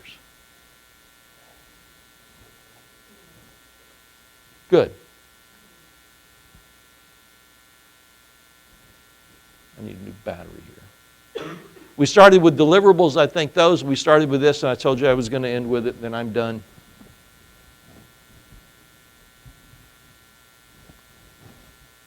It's a trust. Have we done the people's work?